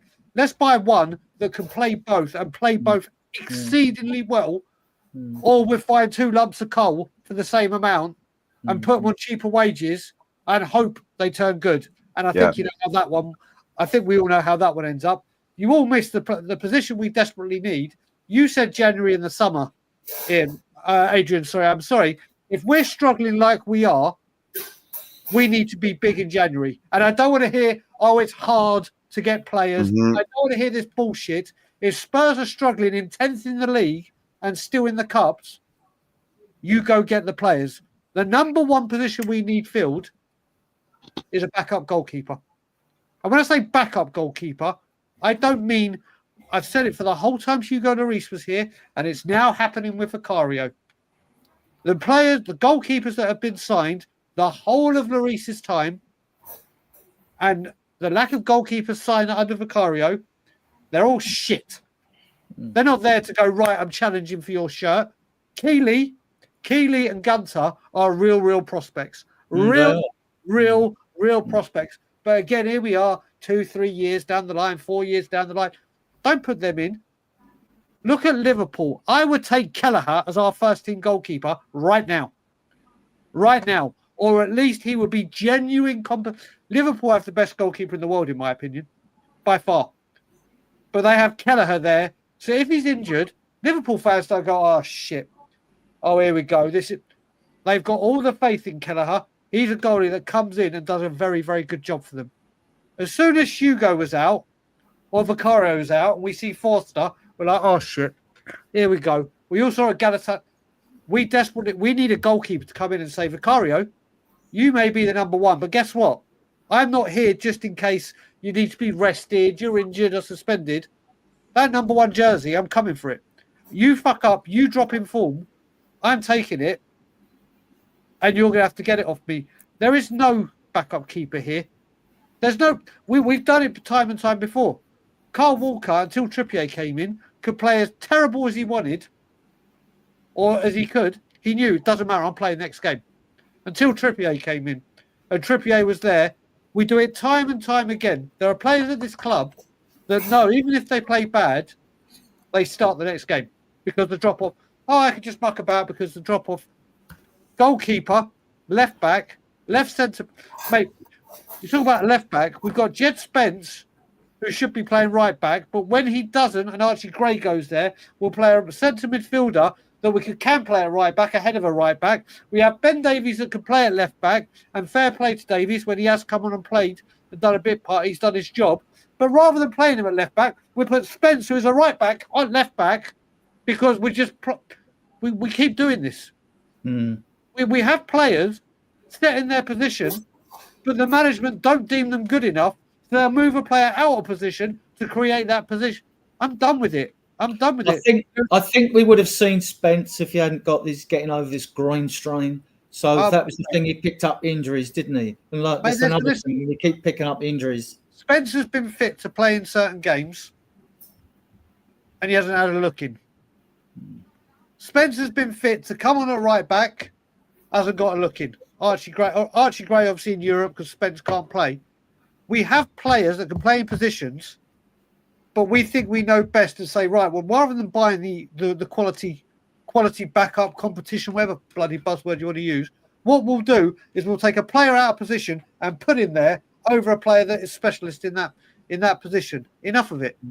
And if we don't, a goalkeeper, you've got to remember in January, we have to go all out. And if people think Fraser Forster, if Vicario is out, suspended or injured, or a drop in form, if Forster could do it in the Premier League, just look at he played against Coventry, was a nightmare. AZ Alkmaar, he pulled off some great saves and deserves credit. Galatasaray, it was an absolute shit show. Then you look at Alfie Whiteman and Brandon Austin, given a 5-year contract, can't get a look in. We've got 6 goalkeepers, and only one of them is quality enough to start week in, week out. But hey ho, they're young. We'll send them out on loan. In a few years, they may be good. We'll see. How do 6 goalkeepers on Tottenham's books for one position?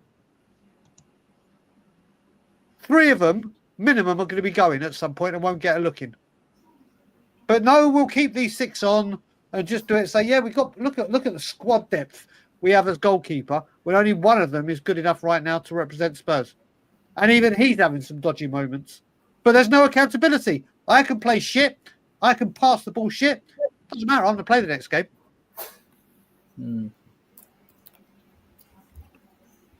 So it is what. Listen, this is where we are as a football club. The drop off. Yeah. Sorry, Ian, I went on a major rant there. No, that's allowed. That's what you're here for. Right. How many more players do you think we need to enable us to fight on 4 fronts? Because this squad is still lacking quality, strength, and depth, isn't it? How many? You said about 5 earlier, didn't you? I reckon 5. Positions? I didn't. You asking me because I said earlier. Yeah. No, you said 5, but I mean, it's like. I know. I said I think we need another left-sided defender. I think I'd like to see Spence given a run. I think that number 6 position. I think we need a creative midfield player, and I think we need at least another natural finisher. Come better crosser of the ball as a wide. That's 5 or 6. I mean, we've got really good players in certain positions, but a lot of them are really young. Yeah, right. No. Right. To be honest, right, we are never ever going to fight on 4 fronts because the man at the top prioritizes top 4 over any trophy we're in. Like top 4 is our glorious chairman's trophy. It has been, and it always will be, because if we can get somehow into the Champions League. Now, we've seen it. I don't want to keep mentioning his name, but I've got a special affiliation with Poch. Right, when Poch was consistently getting us in top 4, the money that could have been spent to lead us to a title suddenly vanished. We only needed another 2, 3, 4 signings, and we could have won them leagues that Leicester won and Chelsea won, but no. top four was on the cards. The cash machines, well, the cash machine that is the stadium. The tills were going mad, and that's all he's interested in. Anything above top four. Well, put it this way, I've always, since this channel's been going, I said if Tottenham win a trophy, which I hope we do very soon, right, it will be in spite of Daniel Levy, not because of him. It won't be that he's built the team to enable us to win a trophy. It will be in spite of him, because he's not interested. He just wants Champions League money to come rolling in. And so instead of you paying £30 for a Europa League ticket, you're paying 70 or 80 to watch Inter Milan, Barcelona, Real Madrid, whoever we get drawn against, come to the lane. That's all he's interested in. He's not interested in us winning anything. I mean, do that, Mark. I agree with you, Poch. Well, no, is it? It was 518 days without a Well, exactly. And we were regulars, in the Champions League spots. And as soon as we just needed that little push to get us over the line. Oh, he's failed in that respect twice. To win us a championship, to win us a league title that we haven't done since bloody 1961. You know, he failed. And it's like I said, as long as we get top four and the tills are ringing, 70 quid a game, you know, on top of your season ticket, all is rosy. And that's all he's interested in. I've just seen a comment and I just want to address it because it's at 9:39 and it's by Three-Legged Dog. Ben Kaufman, I would suggest you're a fan, not a supporter. Look up supporter by definition. Oh, this one? Yeah, that one. Three-Legged Dog. Listen, mate, respect your opinions, respect your being in chats and supporting channels, but listen, don't start calling out individuals individually and saying that what they are or what they're not, because I can guarantee you that Ben Kaufman is both a fan and a supporter of this football club, and his family have a long tradition of supporting this club. Because he, like myself, is not happy with what's going on and we demand better, that does not mean Ben is wrong. And I don't know what it is recently with this fucking fan base that feel the right and need to call people out individually. Me and Ian Meth here, who met because he was the polar opposite of me with Levy out. We have had many, many, many debate, and we will continue to debate. Although we're becoming more and more aligned with certain things, it's wonderful to see me and Ian becoming I'll get a Levy out of him if I die. But we never ever insult each other. We never ever get rude. We never ever get personal. There is absolutely no need for it whatsoever. And Ben Kaufman is like family to me. And trust me, he is every bit as much as a supporter as you are. And there's just no need for it. Sorry, I just need to pull it out. Yeah. Always play. You want to disagree, always play the ball, not the man. Right, Brian? Exactly that. Can I just do the sort of flip side to that for Brian after Brian's response? If Three-Legged Dog said that to me, I would actually agree, because I used to be a supporter. I used to go up over 500 games I've been to. I used to put all my money into the merchandise, scarves, mugs, replica kits, all of it. Nowadays, I don't go to games and I don't spend any money on the club. I am a fan because I literally don't support the club in any way. I'm not helping the club. Ben, on the other hand, is paying substantial amounts of money and investing substantial amounts of time into going to the matches all the time. He is 100% a supporter because he is putting his money into the club. The club doesn't benefit more than supporters putting their money into it. It's simple as that. So I think you're wrong. I think you're right that there is a difference between being a fan and a supporter. But I think you chose the wrong person to say it to, Three-Legged. Yeah. Ben pays £2,400 a season for his ticket. It doesn't, you know what, it doesn't even come to the price. Listen, like Kuva just said, I said to myself, on the season that we don't sign a single player, if we don't sign anyone in the summer, I am done spending hundreds/thousands of pounds, whether it be tickets, merchandise for myself, my family, my nephews, my niece. I am done. And to that day, I haven't spent a single goddamn penny. Do I get up at 5 o'clock in the morning to watch games in -20? Yes, I live abroad. Do I voice my concerns about this football club that my first love, all of our first loves? Do I want and demand that these owners either fuck up or preferably get the hell out, or do a 180? I support this club with my very fibre. It has cost me issues in marriages. It's cost me issues in relationships. It's cost me issues with employees because I won't work Spurs. I can't stand it with all these personal calling out. Yeah. Everyone can be a fan of this football club and support this football club the way they define supporting this football club. I support this football club and I will die for this football club. Doesn't mean I have to give Levy the penny pincher, who does nothing for this club apart from rip out our history. Yeah. Doesn't care about the glory, only cares about what goes in his skyrocket. Do I want to give money to what's my money going to do? If all the people that have stopped spending money, all those people we lose to Ipswich, I guarantee you, hundreds, if not thousands, are down in that goal line bar, sipping pints that fall from the bottom, buying fancy waffles and chicken rather than going out to Chick King or all the other areas around the ground to support local businesses. They're all sitting there giving their money. What's that doing for you? What quality player has that brought in? What amazing things! I can't stand. So I'm trying to stay calm. I really am, because I have my new approach when I'm not going in. But I will not, and I repeat, I will not allow fans to start doing this to each other, especially when they come to bed. Oh, Christ, yeah. Ain't happening. No. Right, now I'm going to calm down. We'll start. Right, Yeah. Have a rest. Would an Ainge dismissal mean we've been any outside chance of success? Well, we should get nearer to the microphone. I'm hearing everybody else but you. I don't know why that is. This has been playing up the StreamYard. Would an Ainge dismissal mean we've been any outside chance of success this season, and just a return to rinse and repeat? Where's it going to get us?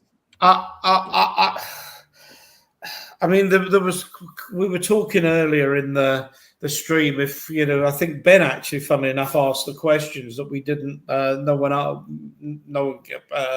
put about if we lose the next couple of games, which I think are City and Roma. Does Ange go, and that would be the week before the Manchester United game. I genuinely think we need to stick with this for a bit. The number of times we've changed manager, and we've had, let's be honest, we've had Pochettino, we've had Conte, we've had Mourinho. These are some of the top managers in the game, and haven't brought us a trophy.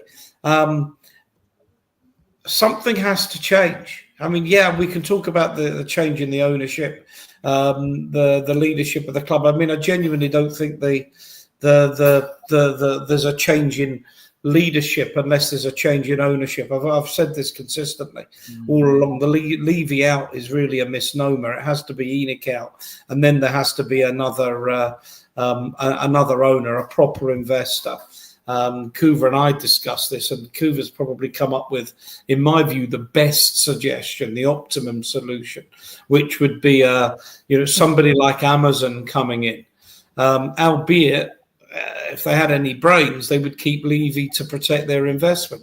They might bring their own people in to sit on the board, but you would keep your chief executive there to run the club. But just maybe he wouldn't be as parsimonious with other people's money as he is with ours, because the objectives set by somebody like Bezos would change. But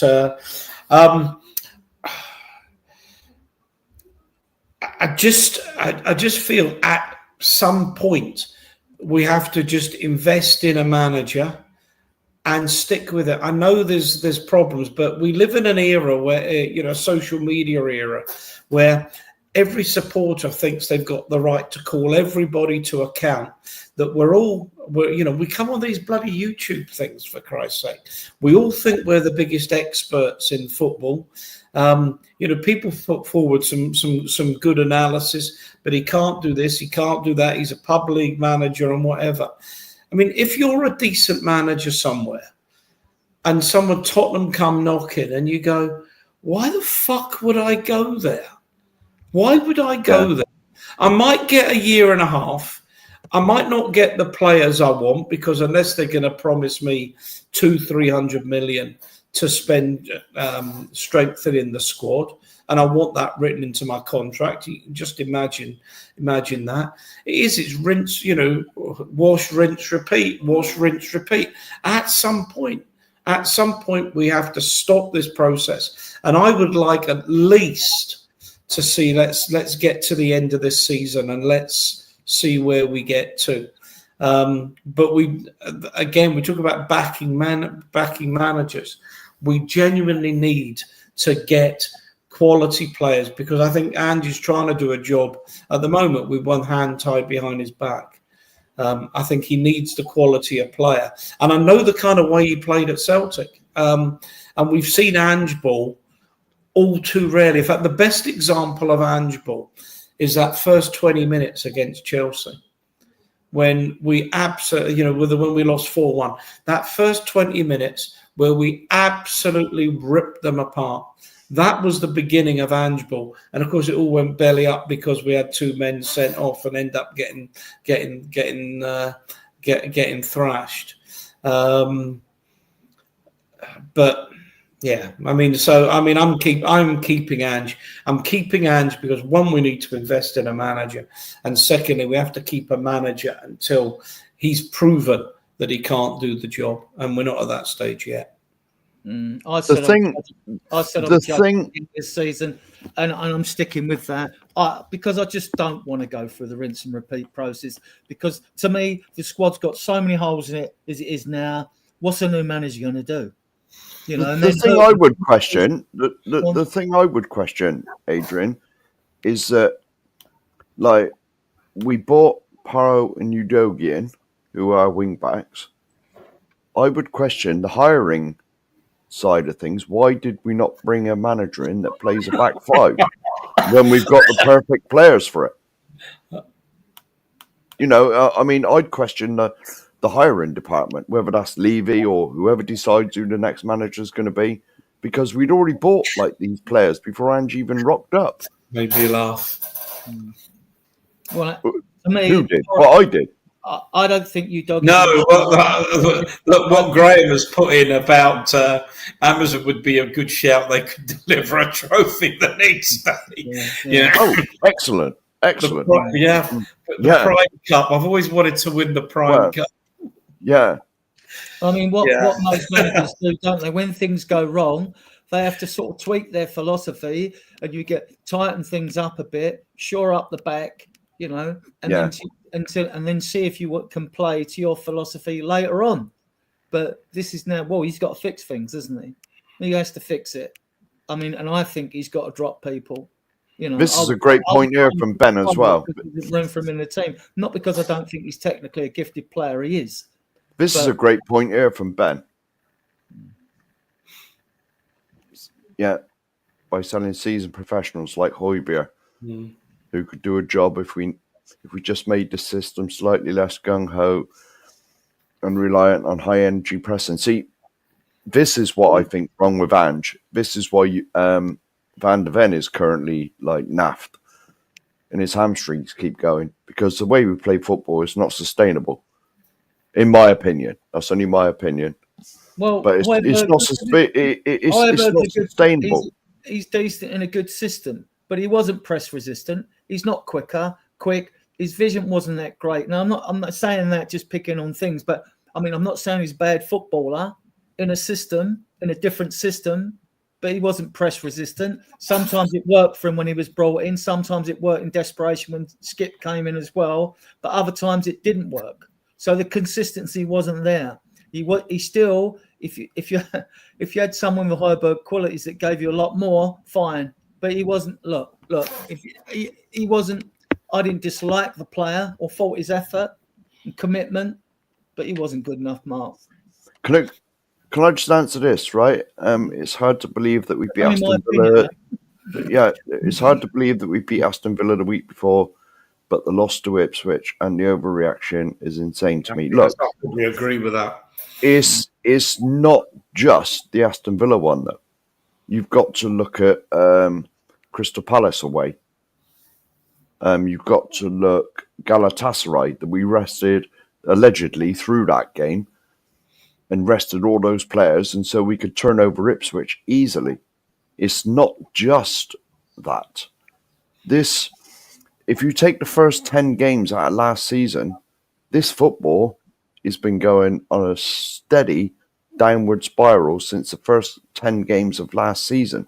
I know we're only 11 games into the season, but if you take the final 28 of last season as well, added into it, if you add them and make it a full season, we'd finish what, 12?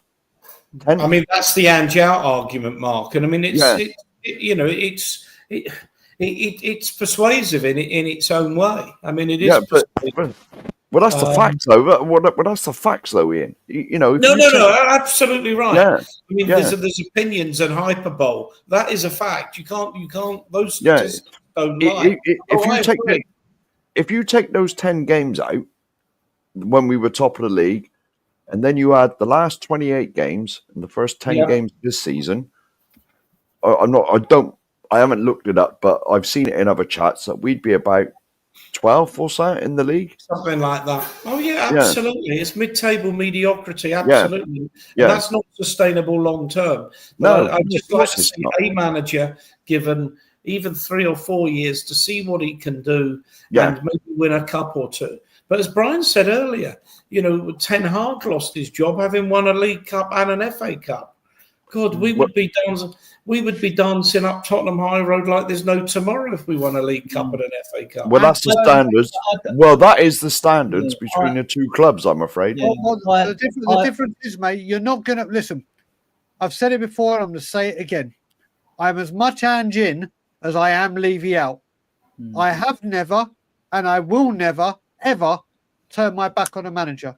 Whether it be Andre Villas-Boas, whether it be Nuno Espirito Santos, whether it be Christian Gross, I will not turn my back on a manager.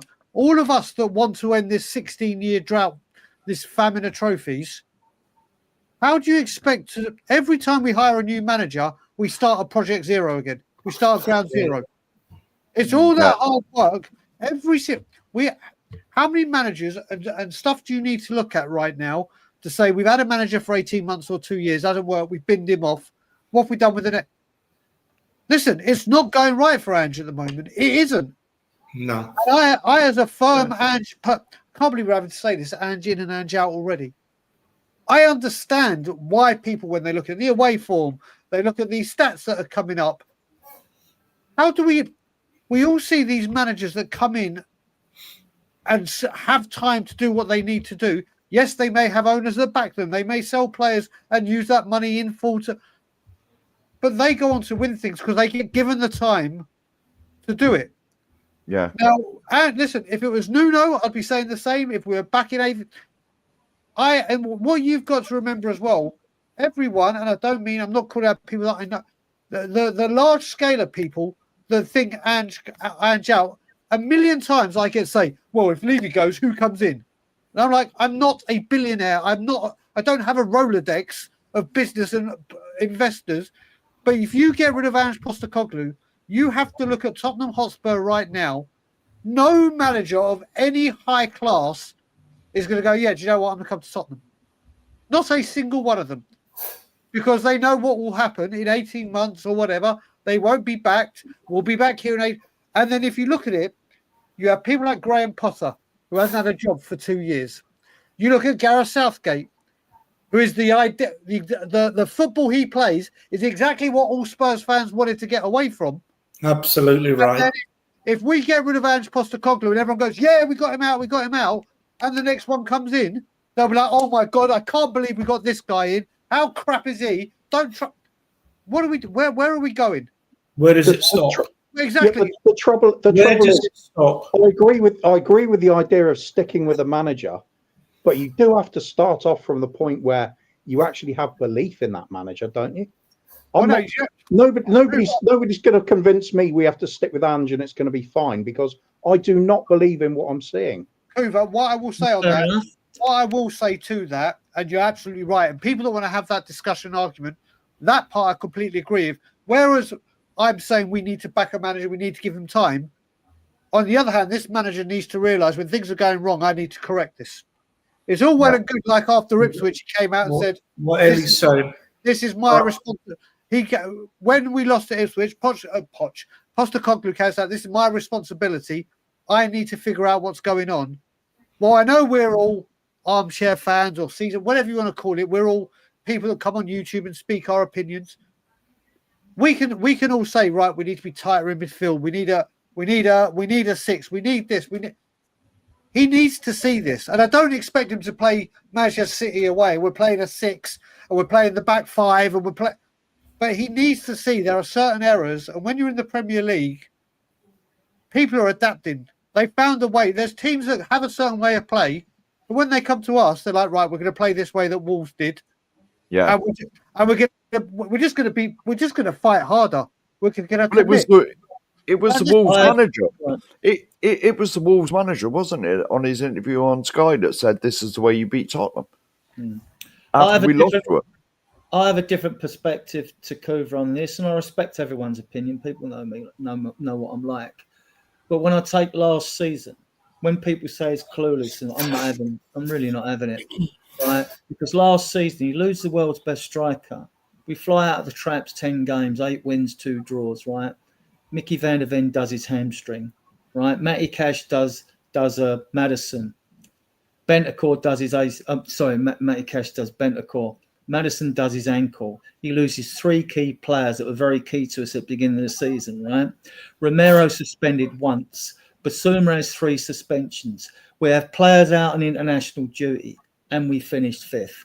I think he did a good job last season under all the adversity he had to have. And that must say something about the man and all that. Now, I know Mark and others disagree with me, but that's fair enough. That's your opinion. I think he did a good job under the circumstances last season. I think he showed he has got what it takes, but will he be fully backed to this squad? Because if a new guy comes in, he's going to need to strengthen the squad at the back, definitely, in my opinion. You know, so I mean, that's what my argument. Unlike you, even with Sanchez, even with Ndombele at the club and other players like that, I never boo them. Adrian, at the club, I'll always back the manager. Always back when they leave. Thank you for your service. Goodbye. But you know, so I'm different that this season. Adrian, how many of your questions have you got through? Well, we've got a few. Why? No, because I'm going to knock off now. 10 o'clock. Right, fair enough, I need to knock off, but we could maybe carry this on Sunday if people are available. Yeah. Well, I've got the next question, which is it is pertinent, but we'll see what happens. Brian, do you think? No, I know you're backing the manager, but these questions have guys, I'm going to say cheerio to you all. Thanks for coming on, Ian. On Sunday. Good seeing you again, Brian. Cheers, Kuva, Mark. Cheers, and everyone in the chat's been brilliant tonight. Well done, unless you want Kuva to take it, Brian, it doesn't matter. I mean, but this is the question to you. Do you think Levy would even dare to sack Ange during this season, or wait until the summer transfer to avoid less of a fans' meltdown? Because I think that would play on Levy's mind, but I could be wrong. I could be totally wrong. I will tell you now. The very second, whether it be a home game or an away game, that we want Levy out, gets chanted, or get out of our club, Daniel Levy, get out of our club, he will realise all these shields that he brought in, your Scott Munns, your Langes, your everyone. Oh no, they and your Ange Postecoglou, they can't protect me anymore. They're coming for me. Oh, the fans don't affect me. The fans don't get to me. Bye bye. Daniel Levy will do. He does not give a fuck. He does not care. So if anyone thinks Daniel Levy, if we go, listen, I think we can safely already say top 4. I didn't think we were going to get top 4. You can't have 5 losses in your first 11 games and get top 4. Simply can't. No. Especially when you got, let's face it, Man City, Liverpool, and Manchester. Man City, Liverpool, and the Filth are in the top 4. Or in the top 4, regardless. Don't know the order, then you've got your Chelseas. You've got other teams that will be. We're not getting top 4. So that bullet's out of his gun. So the only hope is try. And if you think he's going to make a difference, he's not going to. He said before we need about 5 signings in January. You're lucky if we get 2, and I'm including Hugh from Korea coming in. So that's one of them already done. That's one of them. Daniel Levy, the second that little weasel realizes that the attention is getting focused onto him, that guy will panic, and then we'll have our fan base do what they always do. We've got a new manager. It's a project. We need to give this guy time, patience. We need to do this. Even though I've heard when Poch got sacked, one more manager will leave you out. Mourinho gets sacked. Oh, well, if one more goes, I'm leaving you out. Nuno gets sacked. Oh, well, no, that was Conte. And now here with Ange. It's all bullshit. Brian, we got our Tottenham back. Brian, I said this about 2 weeks ago on this show. I said as soon as the fans are shouting Levy out and the songs come out, I said Ange will be gone. Mate, I've been saying it for 17 years. I can read. I can tell you what is going to happen. Well, I know you have a degree in Levynomics. I do. I understand this. I have a PhD, my master's, my bachelor's. You name it. The second that his name is, as much as I want to hear a lovely rendition of "Get Out of Our Club," as much as I want to hear "We Want Levy Out," and I cannot wait to hear that gospel music in my ears once again. I've been in that ground, that away ground, the home ground, the new ground. I refuse to go in anymore. That Manchester United game with Nuno, when Lucas got subbed and we want Levy out was chanted en masse, is still the best thing I've ever heard in that stadium. And then the planned protest, and then the stuff that we did with the balloons and the Man U 2-2 where it got big, and the Brentford. Second the going gets tough, the going gets tough, and it's all focused onto him. The manager pays. The manager pays. The thing is, you just look at the basics. Look at the track record of the chairman, the most trigger-happy chairman in the Premier League. I think he fires more. I think he fires managers on a more regular basis than Abramovich used to, doesn't he? Yeah, but Abramovich, you've got to remember the difference, Kuva, is Abramovich would hire you and said, right, you've got unlimited funds. I will back you 100%. You want player A, I won't find you player B, C, or a cheaper. I'll get you player A. But if you don't win the league or win a cup or get top 4, you're gone. But that's the point, though, isn't it, Brian? Yeah. That's why it's even worse. Yeah. That we don't have that high standard of winning things. Also, we're talking about the manager. We wouldn't be worried about timing when it comes to sacking a manager. He sacked a manager at half time. My God, who does that? That's total disrespect for anybody that works under him. And when it comes to the crunch at the end of the day, I agree, Mark and Brian, both of you. We've seen it time and time before. Yeah. When the unrest hits the stands, the music volume gets turned up. Apparently, did against Ipswich. I got told by apparently at half time, 1-0 down. As soon as the whistle went, I've been told by about 16 different people that the music was at the loudest they've heard it. So it started. I also heard that Sonny was getting booed by the fans.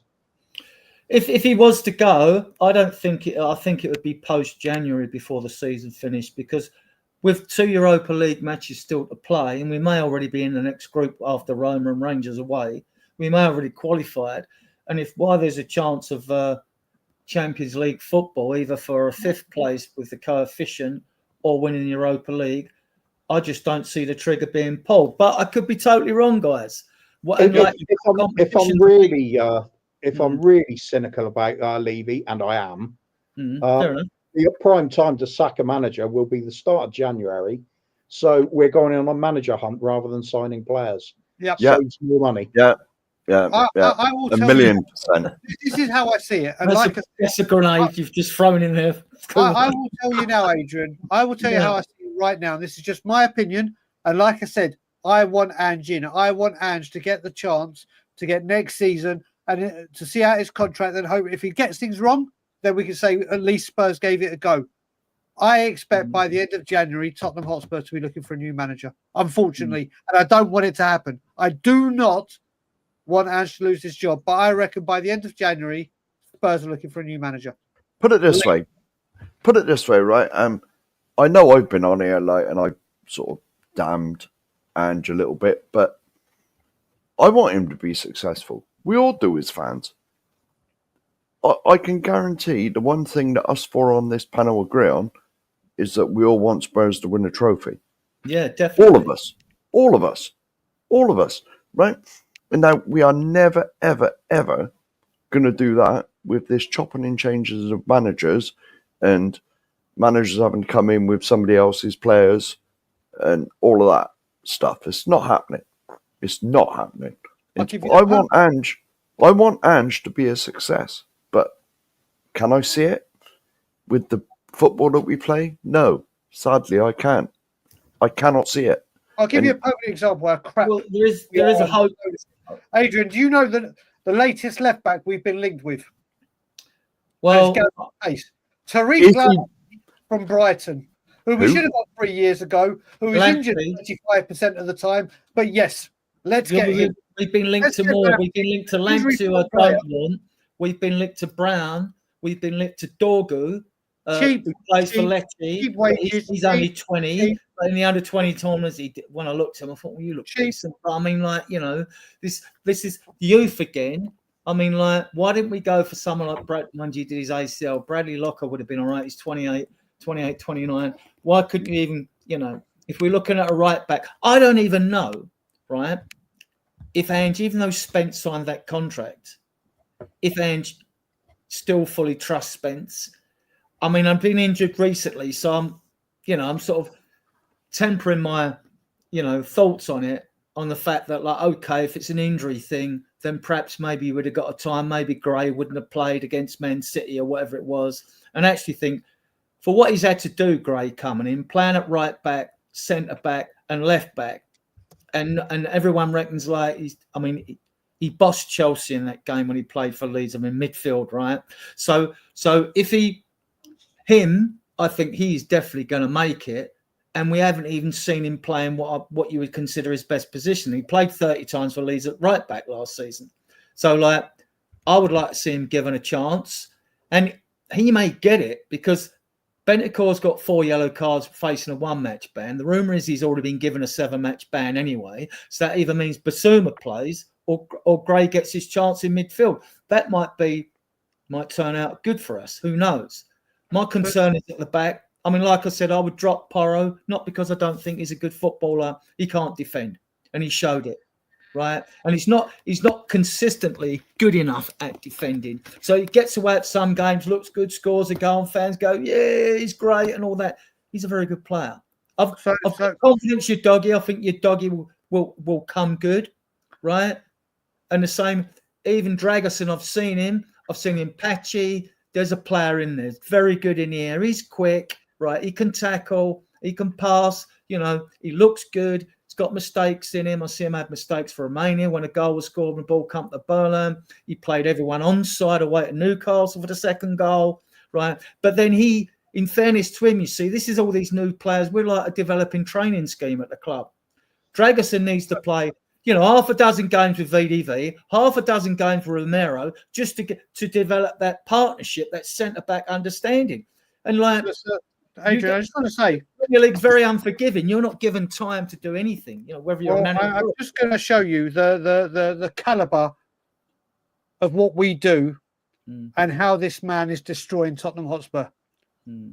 We sell Kyle Walker for £50 million, who undoubtedly, alongside Gary Neville, goes down as the greatest right back the Premier League has seen.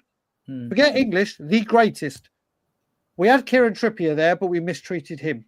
So we had 50 million. We then signed Serge Aurier, Didn't work. We then signed Matt Doherty. Didn't work. Yeah. We then signed Jed Spence, club signing. No managers wanted to play him. That didn't work. Yeah. We then signed Trippier. Emerson Royale. We then finally get it right with Pedro Porro. Finally get it right. But we spent more than 100 million trying to replace a 50 million pound player. Porro could possibly be going, whether you like him, love him like I do, he could possibly go. Then you're left with the third choice fullback for Walker that wasn't deemed good enough as your first choice. Archie Gray, who is bought as a holding midfielder but can play right back as your second choice. And if this Tariq Lamptey gathers weight and pace, and I probably will do because he's cheap, injury prone, and we can get him at a bargain, you've gone from the greatest right back the league has seen to Porro, who on his day is sensational, to Jed Spence, who wasn't deemed good enough, Archie Gray, who was bought as a midfielder, and an injury-prone Tariq Lamptey. All from having the best right back the league has ever seen. I think the urgent positions, I don't think we're going for a right back unless Well done, all Joe. I think we'll go for the centre back and the left back. I mean, in January, I'll try to get one or two in. I don't know what we'll do in that transfer window. A January transfer window has actually been pretty good. Apart from Dan Juma, we brought Dele Alli in, we brought Porro in, right? We brought in Bentancur, we brought in Kulusevski in, and we brought in who else? Romero came in on January, didn't he? Romero came in the summer with Nuno. There's another Kulusevski and Bentancur was last day of the season, panic buy, because no one else would come because we wouldn't pay the money or do anything. That came last. That season, we played. They were January signings. They were January signings on the last day. Absolute panic, literal panicking. And that's when my training ground protest with Ryan Graham was gathering real pace. Dele Alli and Mora were brought in January as well. See, here we go, Adrian. Pedro Porro may have turned out good, but we know we needed him on day one. No, we needed him. And we pissed around until the final seconds of the last hours of the training. Dan Juma was only brought in on the sheer absolute thought that shit, if we don't get Porro over the line, we've had another window of signing no one. So let's go like a hyena in the desert, begging for scraps and pick up Dan Juma. These January players may have turned out. Was Sissoko on a January window? Sissoko was on the last day of the summer one. Oh, it was last day principle. January has not been good. Dele Alli, we sent out on loan. Yes, Dele Alli for 2 seasons was great. Well, what's he doing now? However, we have also got it right, very right in January as well. Remember Lewis Holtby, how well it was worth paying the extra money to get him early. Yeah, don't forget when we won Cahill and Tevez, we bought Nelson and Zaha again on the last day. Yeah. No, you won't get me to defend, our awful transfer windows in the past. No way in a million years will I defend. Dragusin and Werner. Dragusin hardly played. Werner did play. But he's useless. The only thing that was good about the January transfer window last year is I said, and Kuva will vouch this, Mark will vouch this, I said the only way I am judging the January transfer window this time is on speed of bringing players in. Yes, you did say that. That's success. Well, they've got, Brian, to me, the board have got no excuse this time, January, and not just get one in. Like, I want at least 2 in there, and I hope they defend it. I mean, I'd love Eze, but I think we need prioritize at the back, left centre back, and I'd prefer a left-footed one. I mean, and there's a reason for this. I mean, it's balanced. We could get Tar. He would be a good acquisition. He's experienced German international. I would take him if we couldn't get a left-footed centre back like Nkapi. And the reason I remember being. I was at the stadium when we lost the first game to West Ham. Vertonghen was injured. Tony Alvaro was playing at left centre back for us. Antonio turned him and scored, and they won 1-0. And I couldn't help saying to a mate at the bar afterwards, I said to him, we're drowning our sorrows, we lost to the West Ham, right? I said, when you're standing and you're left-footed, your shape's different going in to tackle a player. If you're right-footed and someone's coming at you differently, your body shape, you go in this way, you're right foot. You go across them that way if you're left foot. I said, I might be desperate here, But I said I couldn't help thinking that if we had a left centre back, we could have prevented that goal. But I might have been wrong. But it was just a theory, you know. And I like a balance in my centre backs. I want a left footer and a right footer in there. You know, that's why I'd want them. I mean, I know left-footed players are a dearth out there, so they're harder to get. But I want preferably I'd want a left centre back. If not, I want an experienced centre back booking. I mean, I'm not worried about the age if they're 28 like Tar. Because these centre-backs, we've seen Thiago at Chelsea and all that. We've seen these other older centre-backs. They read the game well. You don't have to be that fucking quick, although Tar's not slow, right? I mean, you look at John Terry and all that. The job he did, he wasn't the quickest in the world. But we desperately need... I mean, look, I don't expect a lot out of this club in a transfer window because all the disappointments will suffer. But I would expect them to fix the left-back.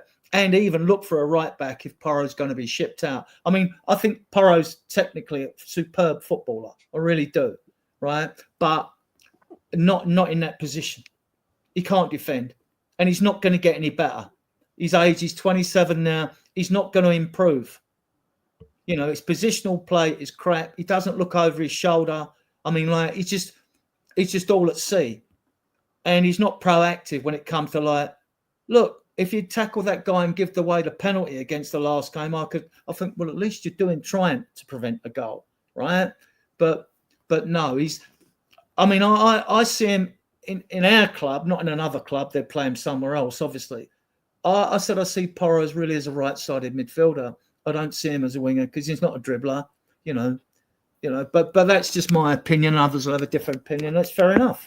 Adrian, coming into January, you look at January, okay? Our fixtures currently in January alone right now are Newcastle at home, the Filth away, Everton away, Hoffenheim away, Leicester away, and Elfsberg at home. And that is before you add the FA Cup and possibly Carabao Cup semi-finals. So at that time, this team could really need strengthening and could be on the verge of a final if we can get a player in time. You watch, we'll dilly-and-dally, and it'll be too late. When we signed Kulusevski and Bentancur, no, might have been Porro, sorry. We're in the quarter semi-finals against Chelsea in the Carabao Cup. Oh, no, and then Kulusevski and Bentancur came, sorry. So why do we get them earlier and fight in those games? We had Man City away. We got 9 games in December, right? That's and the Carabao Cup game on the 19th against Man United at home, right? A game every 3 days. As if we aren't stretched enough, like with the prospects of, and we don't know if Romero, the rumours is injured at Argentina, right? Because his foot again or whatever. But, you know, give him his due. He wanted to stay on when he was brought off before in the Spurs game. So, like, I don't... Why are you giving him his due? Why are you giving him dues for that? If he's injured, get him the fuck off the pitch. It's what we do. You carry on playing and run through it rather than, like, again, Van der Ven. Van der Ven goes off with a hamstring injury against Manchester United. Against Manchester City. Put him on a goddamn stretcher. Did we not learn anything from Bentancur when he walked off with an ACL?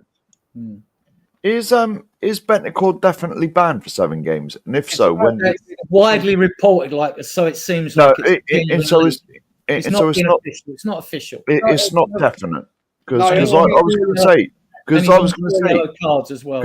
going to say it will be announced after the second round of international games before the Premier League game against Manchester City. It will be announced. Oh, all right. Oh. I mean, and this is, will that start immediately, or will that? Yes. No. Yes. Okay, and so he's going to be missing for most of this then. Well, if it is 7, it may be 8 because the yellow card watch VDV's on 4. So if VDV comes back, gets a yellow card, he misses the game. It don't get much better. If Bentancur's on 4, whatever ban he gets, look, you're in midfield, you're going to pick up yellow cards. He's not going to get. You're not going to get to the 19th league game halfway through the season and not pick up 5, right? So he's going to get it. VDV as will. He'll pick up another one. You know, he just will. And then you've got others on 3. So I'm hoping as one door shuts, another one opens that we'll see Gray. Gray is sort of like, he looks more ready than Bergvall does. Let's be fair about it. And we know there's a player in Bergvall. He looks very, very skillful and technical. And and he's physical. Both those players are 6'2". They're both units, but they're not ready. And I've always moaned, oven ready players. Why aren't we bringing them in? Johnson wasn't oven ready when I've warmed to him. He wasn't oven ready when he was brought in. And for that amount of money, he should have been, although the price is not down to him. But he looks as though he's got a bit more about him than I first thought, Johnson. But I'll judge him at the end of the season, not now. It's too early to judge players. I mean, I remember when Kulu came in, he had 2 20-minute cameos and the whole fan base was slaughtering him.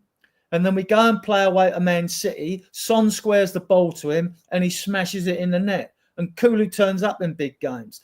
Last season wasn't his best season by his own standards. For goals, more enough, right? And this season he showed his all-round quality, what a good footballer he is. There are a lot of good players in his squad, but they need other players around them. You know, the defence at the moment, people say sit back 5 yards and 10 yards. Really?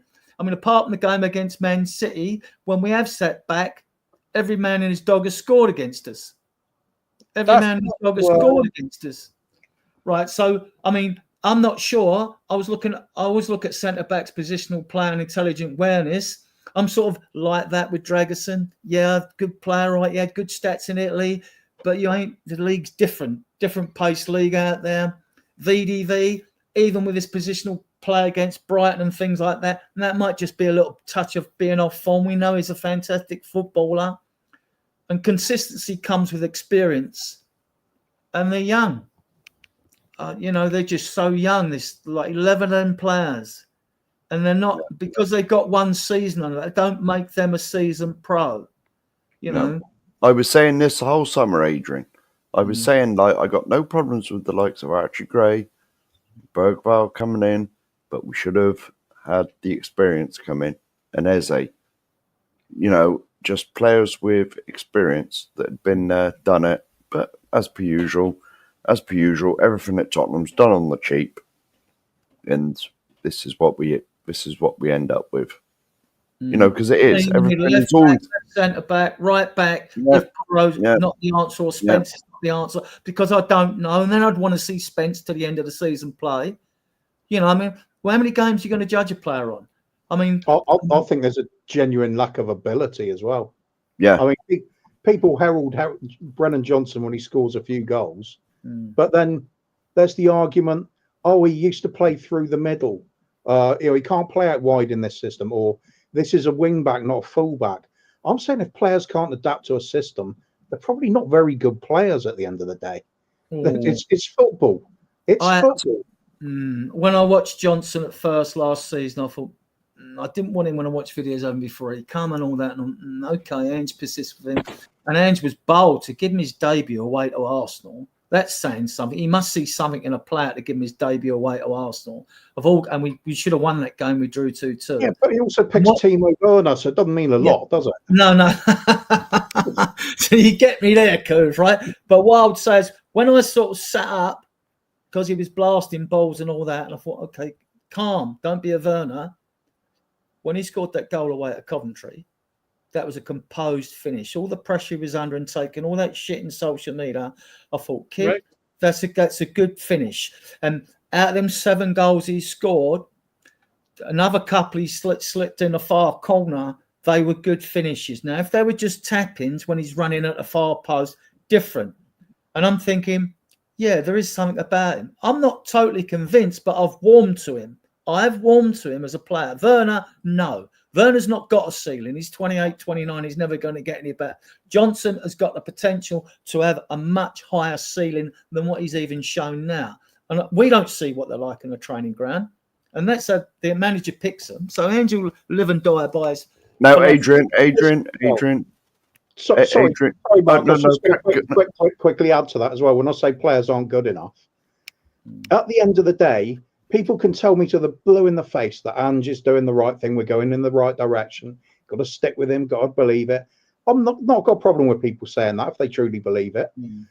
Also, you can say till you're blue in the face about how good the players are.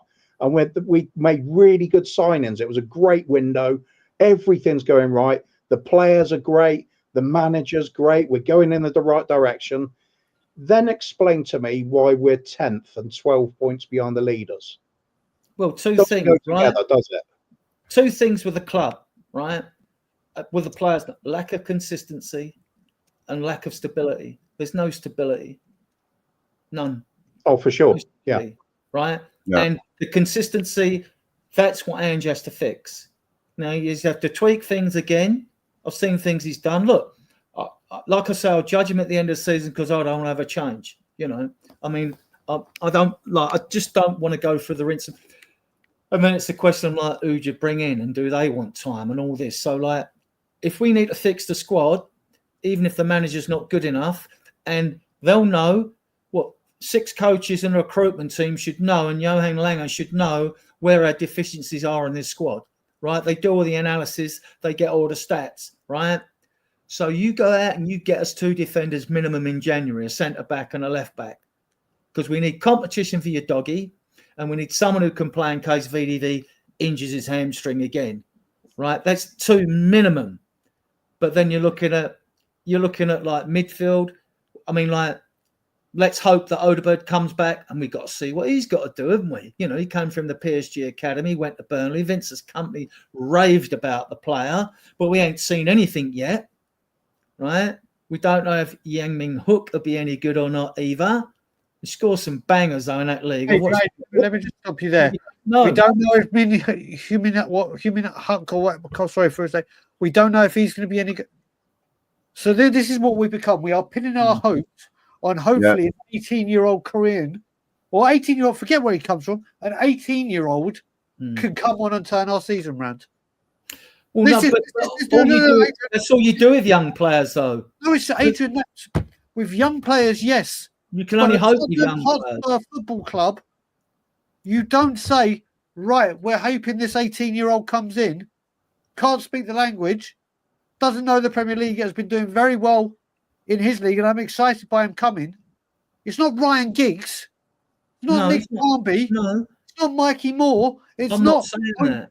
Well, this what I'm saying is the hope is the reason behind the hope is the fact that we know that if we're in a transfer window and we know we need a left back and a left centre back minimum, and we know we ain't going to bring in 4 or 5 in January. It's not happening, right? So we have to hope that Odegaard gets over his injury, turns out to be a bit special. He had the same stats at Nico Williams. I take Nico Williams every day of the week, though, because he's done it in the final against England, right? But like, we have to hope because we haven't got no other choice. We're not going to bring 5 players in January, Brian, are we? Let's be, that's the only reason I'm saying. Here's the difference, though, Adrian, between us and winners. Yeah. Liverpool firing away lovely when they've got Coutinho in the team. What a player he was for them. But they realise they have to get ruthless. If they have to build on the team, they sell him, bring in exactly what they need. Top quality goalkeeper, top quality centre-back. Off they go and win something and justify it. With us, we do the opposite. We won't even sell those players on. If we do manage to sell one on for big money, we replace him with lower quality, much lower quality and quantity, because we will always get quantity and cost. The only thing that's the difference. You look at our squad is assembled from substandard players that we keep hanging on to, and then as a fan base, we're desperately bigging them up as though they're good enough to challenge when they're not. You look at what happened. Players have got such a knee-jerk reaction over short periods of time because they've run out of patience. Whereas at Liverpool, Klopp won nothing until his 3rd season when they beat us in the Champions League final, and he lost 2 finals, right, before they beat us in the Champions League final. So, but their fans probably had, I don't know what the perception of the Liverpool fan, but I gather they must have had more patience. None of them wanted to sack him. Fans always have patience with the manager. They always back the manager. But the difference is, for example, and I love using Liverpool, you would have seen Liverpool could see something growing, because when you have Salah, Firmino and Mane, quite frankly, one of the most devastating front threes of the modern era, they bring in They bring in a Diaz. They reload and bring in quality. They have 5. Then they've got Nunes now. Like him, there are 6 Gapco. There are 7 players there All 7 of them walk into the Spurs But, team. but in a comparison, look- fair enough, I hear what you're saying, but they hadn't won a league title for 30 years and they finished below us when we had Poch going. Okay, but then we talk about the few sliding door moments. They've won the Champions League, the League Cup a few times, the True, FA Cup, true, the UEFA true. Cup, the Cup with the World Club Cup. They've won the Champions League.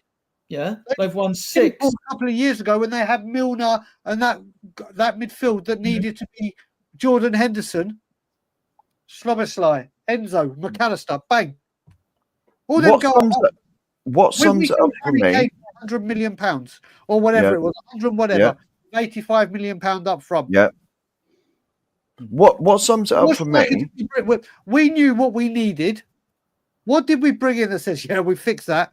Liverpool got 100, like we can keep going on about £150 million. £150 million. And remember, we had a £150 million war chest that we only spent 100 of on 7 players. Liverpool get £150 million in.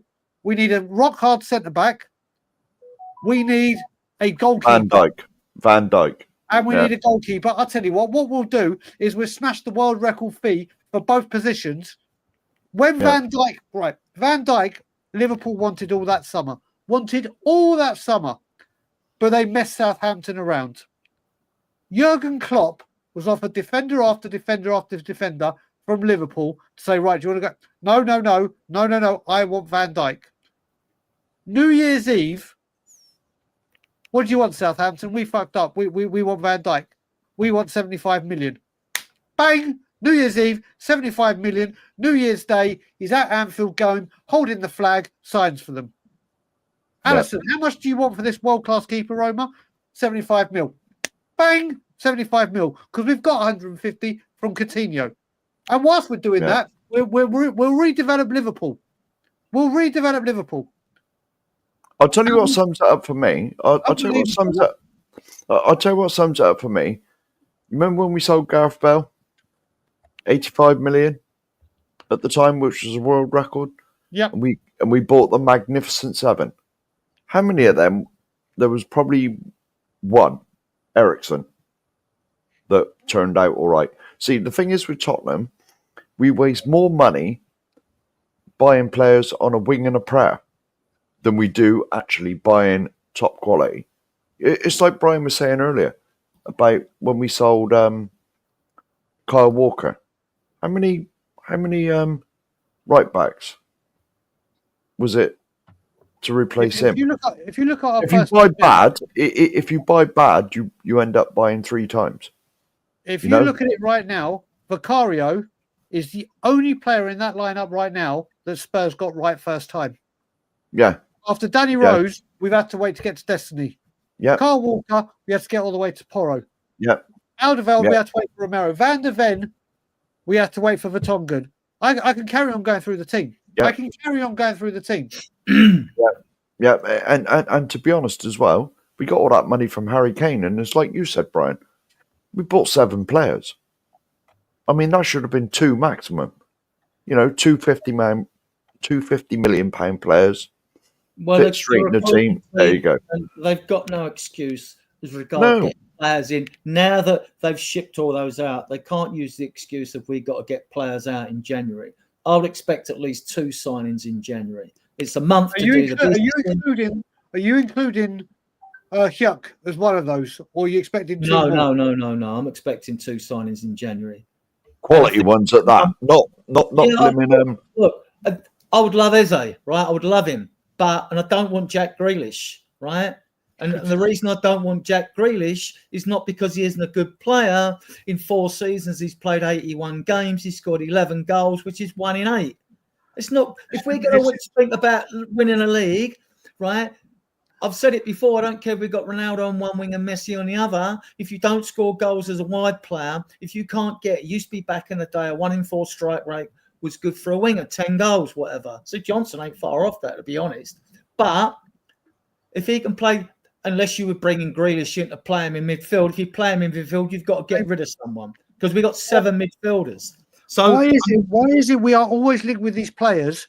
They have their best period and they're available because Man City, if they want to get rid of Grealish, we want to clear the wage bill and get a fee in to go spend on a bigger, better player. Yeah. And then what we'll do is, Grealish is available. Grealish is available. 4 years too late, but we can get Grealish for cheaper. I don't want him. But that's Maddison, only my perception. It's not that he's in good football. I don't want him. Maddison, Coventry, Norwich, we tried to get him, wouldn't pay the money. Available at Leicester because Leicester got relegated. Guess what? Now we're getting him. Why? Why are we always get these players after they've had their peak? Because they're going for cheaper. I wouldn't. So they do it. And I will say, with three-legged dog, he is right. There have been improvements. There are improvements within this football club under Ange. There's no denying it. But there are some faults. And this is the thing. We're so gun-ho. This whole fan base has become, there's not one thing we can unite on. There's not one thing we can unite on. I swear to God, if I said to people right now, we're almost at the end of November, the next month is December, Spurs fans will find something to argue with me. Well, technically, we're only 2/3 of the way through the month, so they'll find a way to argue. They'll find a way to bitch and moan. It's what we do. It's what we do now. The man at the top is laughing his head off. Are we that different to any other fan base? I don't know. I mean, I don't follow other club fan bases. Are we any different to most of the other fan bases? I think it's the way it is in the media nowadays, isn't it? In social media, everywhere, isn't it? Unless you're Man City winning everything. Zookeeper Tom has come in, first comment, nailed it. Nailed it. No, I don't agree with that. Zookeeper, big up, mate, Tom. No, I can't agree with that. Yeah. I mean, like, well, that's, when you talk about that's three-legged again, I'm going to not pick on you, but raise your comment. If you're saying there's facts that show we are improving, really, what are the facts that show that we're actually improving? I'd say there's opinion that we're improving, and perhaps things you can see. Maybe that's right. Yeah, the actual facts for improvement. You've got to look at that league table because it's the most consistent gauge of how you're doing as a football club. You don't have the variables about playing teams from different divisions and everything. It's a very consistent level. So you look at the league table right now, we're worse than we were last season. That's a fact. True. No one's denying that, are they? I don't think anyone would deny that. I mean, to me, Ange has got, because it's a long season, Ange has got to find. I mean, last season, what was the midfield three that got us there to 8 wins and 2 draws? It was Basuma, Sarr, and Maddison, wasn't it? Until Basuma got malaria and his form dropped. Until Sarr at the end of the season was carried us and it caught up with him. And Maddison spent more time on the floor than he did doing anything. We know most games are won and lost in midfield. This is why I don't like a back five system, but that's just my taste. Some people like wing backs and back fives. I don't. I like the extra body in midfield. So we know that with the blended midfield that worked, right? We know that it has worked in games when it's been Kulu with Maddison and another in midfield. But Andrew's got to find these blends in midfield because it's 38 league games. We're going to play a minimum 50 games, even if we got knocked out the FA Cup on the 10th or 11th of January when the games are being played, right? So we know... We probably will. Well, to be honest, Adrian, we probably will away somewhere at a second division club. If it's an away game, we're stuffed. We struggled with we could draw. Look, you want a home game, doesn't matter. You just want a home game. Any away game is a danger anyway, no matter who you play. So certainly us. Certainly us. We don't want any away games. So, I mean, this is down. Andrew's got to fix it. He's got to fix it defensively because the main problem I've seen in these games, and I watch patterns of play as well, I've seen us 3-4-3, 4-3-3, not seen none of this. I think see 2 at the back when we're attacking once in one game earlier this season. So it has been tweaked. Now, whether what you were saying earlier, Brian, there's been disruptions behind the scenes and you're hearing things or rumours out of the club and all that. I haven't seen them on The Athletic and other people. I don't know if they've got close ties. I haven't seen them from Mally Gold and all that. I don't know how close they've got or how, if they do know things that they're not supposed to say anything or whatever. I'll wait and see on all the rumours and all that, like, you know. But I just think, look, I mean, I don't know if Ange wins a trophy this year. I'm not even sure. I mean, that will still be papering over the cracks for me, because like we should be up there with this stadium. We should always be in the top 4 and challenging for the title, you know, and in the Champions League. We should always be there. Bill Nicholson said it years ago, when virtually he didn't say we're not a club, but was to a fact, a club like this should always be in Europe. That should be our goal. You know, we should always be playing the best team. Without European football, we're nothing. Yeah, exactly. Yeah. I mean, I go along with that, and all I try to do is, but I do try to be objective as best I can, and I do like you guys do. I mean, like when I'm thinking about football, I try to hit it from every angle, you know, every angle, and then then draw my perspective from that, you know. And I think 11 games in, all right, crap. We should be sitting. To lose at Newcastle and play them off the park, Leicester as well. You know, there's games we've dropped so many points which we could have won. To be 2-0 up at Brighton and lose 3-2. And then we get bashed with poxy stats that someone says, oh, Spurs have lost, you know, 10 times when they've been winning 2-0 from positions. Really? And then you get, this is what I hate about the media. I don't mind us guys bashing the club. We're all part of the community. When you get some prick in the media who comes out with a stupid stat like that, and you think we've played 32 seasons, 1,216 odd league games, that's without the cup games, getting to the cup finals we've lost, the Champions League finals, the semi-finals we've been knocked out and all that. And then you divide that by 10, that's 1-2-0 lead we've thrown away about every fucking 130 games, every 3.5. Yeah, but it's still more than everyone else, Adrian. Well, hang on. I used to remember. Hold on. I don't know that, right, for a fact. But I bet you, if I wanted to, and I'm not going to because I always troll facts, if I wanted to go for every club that's been in that Premier League for 32 seasons, I bet you I could find shit stats on them. Yeah, but Adrian, it just goes to show at 2-0 our mentality issues at seeing a game out. It highlights an ongoing issue. Listen, I remember seeing headlines, or I can't remember 1901. I'm not defending that, Brian. It was crap defending.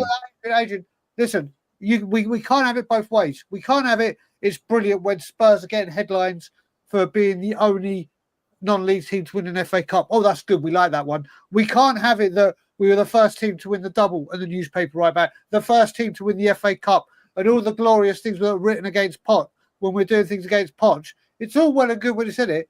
I'm sorry, the journalists have a story to tell. And those stats, look at Alex Ferguson. Look, go back to when you said it's only Tottenham. These stats, listen, mate, they can all find stats. Right now, we know Mickey van der Ven is the fastest player in Premier League history because they've done their research. Woohoo! We have the fastest Premier League player. We can all say Harry Kane with his goal. When they write the good stuff, I'm sorry, when you see that we have thrown away 10 2-0 leads, and then you look what those 10 2-0 leads, especially Brighton and other games, what it could have done, it shows the fundamental underlying problem with Tottenham Hotspur. This should not be happening. Brian, I disagree. When it's games. Okay, you can read either way, it's positive and negatively, right? But when you're talking about over 32 seasons, no, I'm not having it. I'm not having a stat like that by the media bringing it up. All right, I know I don't want to stick the knife in, right, fair enough, and come up with a stat we've lost, we've thrown it to. No, I'm not having it though, Brian. I'm not having that. I mean, I respect your opinions, you know that, but I mean, I'm not having a stat like that. Sorry, I'm not. All the journalists right now are writing that Manchester City have lost 4 games in a row for the first time under Pep. It's been Pep's first time in his history, and they're all having a field day. You know what they'll do? They'll react to it and go on a massive winning run and challenge for the league title. But Liverpool have shit written about them. Yeah, Liverpool go, do you know what? I've had it. And Man United as well. And Man United as well. Listen, the journalists make these stats up. We all laugh when it comes to Arsenal, and if stats are made up, we all laugh if it's at Chelsea. Ha! Look at that. You get. Mate, you have to take the rough with the smooth. And me as a Yeah, diehard. look. We're all I've diehard criticised. Spurs fans Listen, in here, I've Adrian. criticised. I've done enough critiques on players Yeah, at but the that's the club, thing, you even can't tonight, say- and managers as well. But like, there are just some stats that I think are a disgrace, and that is one that I think. No, you're right. It's a disgrace. It's a disgrace that Tottenham Hotspur are the first to this stat. I just remember think it's a hearing nothing Spurs are the stat, first English Brian. team to win the It's a double. nothing Spurs are the stat. first English team to win the FA Cup for the first time, It's- 8 times for the first time. It's the way. No, Look, mate, it's a nothing spat. If you're bashing us for losing 3-2 at Brighton, fair enough, right? But don't come up with a scummy, fucking useless stat like that, right? It's not a Because that's a useless stat. disgrace. It's a It's not a disgrace. useless stat. Sorry? It's not a useless stat. It's a Well, useless to me, stat. You don't like it's it that false. Spurs have come up. It's spurious. It's false. It's not false. incongruous. It is. Oh my It God. is. The stat It itself isn't false. No, it's not. It's the way it's presented, right? It's not. It's, mate, it goes All right, to look, show. look. Well, we that can we have respectfully problems. disagree. That's fine. Yeah, we can agree to disagree, but we've lost the first time to have a 2-0 lead as Premiership. Listen, Liverpool have been in the Premiership from the start. They've Lots won of it, teams have. competed. Lots of They teams. have. haven't done it. Manchester United, Arsenal, Chelsea, Everton. all been in the start. Well, even some point up, even what Everton. Yeah. You are shocking. Can't even get that stat. But the other 5 or 4 haven't had that stat because they deal with stuff and they go on and win things. 1-2 once every 3.5 seasons to me is a joke. It's an But absolute it's still, joke. Adrian, you missed it. It's still a fact. It's still a point. Manchester United have been in the league just amount of times of us. I think it's desperate reporting. You want to go and drag a stat up like that, and then why? And then why? Why? I mean, you've got enough to bash Spurs with the fact that we've embarrassed ourselves by throwing away. It shows we choke when the Why? going gets tough. Why go and search for something like that and then bring it up? I don't think they search for it. They have all these stats ready and willing to. When you see Sky bring up all these, or TNT, and they go, he's now scored 10 into 11, or he's scored 8 goals against this team. Before every game, they have a multitude of stats or figures ready to say in commentary or whatever. That one's probably been waiting since the last one, since the last 2-0 defeat where we've thrown it away. It's another thing. Look, listen, they have these all geared, and it's could have happened to United, could have happened to Chelsea, could have happened to Liverpool. Hasn't. It's happened to us. It's the fact that it's not just throwing away 2-goal leads and things like that as well. It's the fact that we do it substantially more than the next team as well. Yeah. Yeah. This is the 10th time we've done it, and the next is 6. It's significant enough when you're backing up the argument of we're lily-livered and we don't have the resilience to hang on to things. We have seen it at time and time again. Big Once games every where we've done it. 130 games. I hate to say this word, Kuva. Got bad results once every 130 games. It's a rare thing, Adrian. That's why it's brought up as a stat. The fact that we do it more times than the others, significantly. I hate to say it, something that is Kuva. very rare is significant to us. I hate to say it, Kuva, but nearly 50% more than anybody else.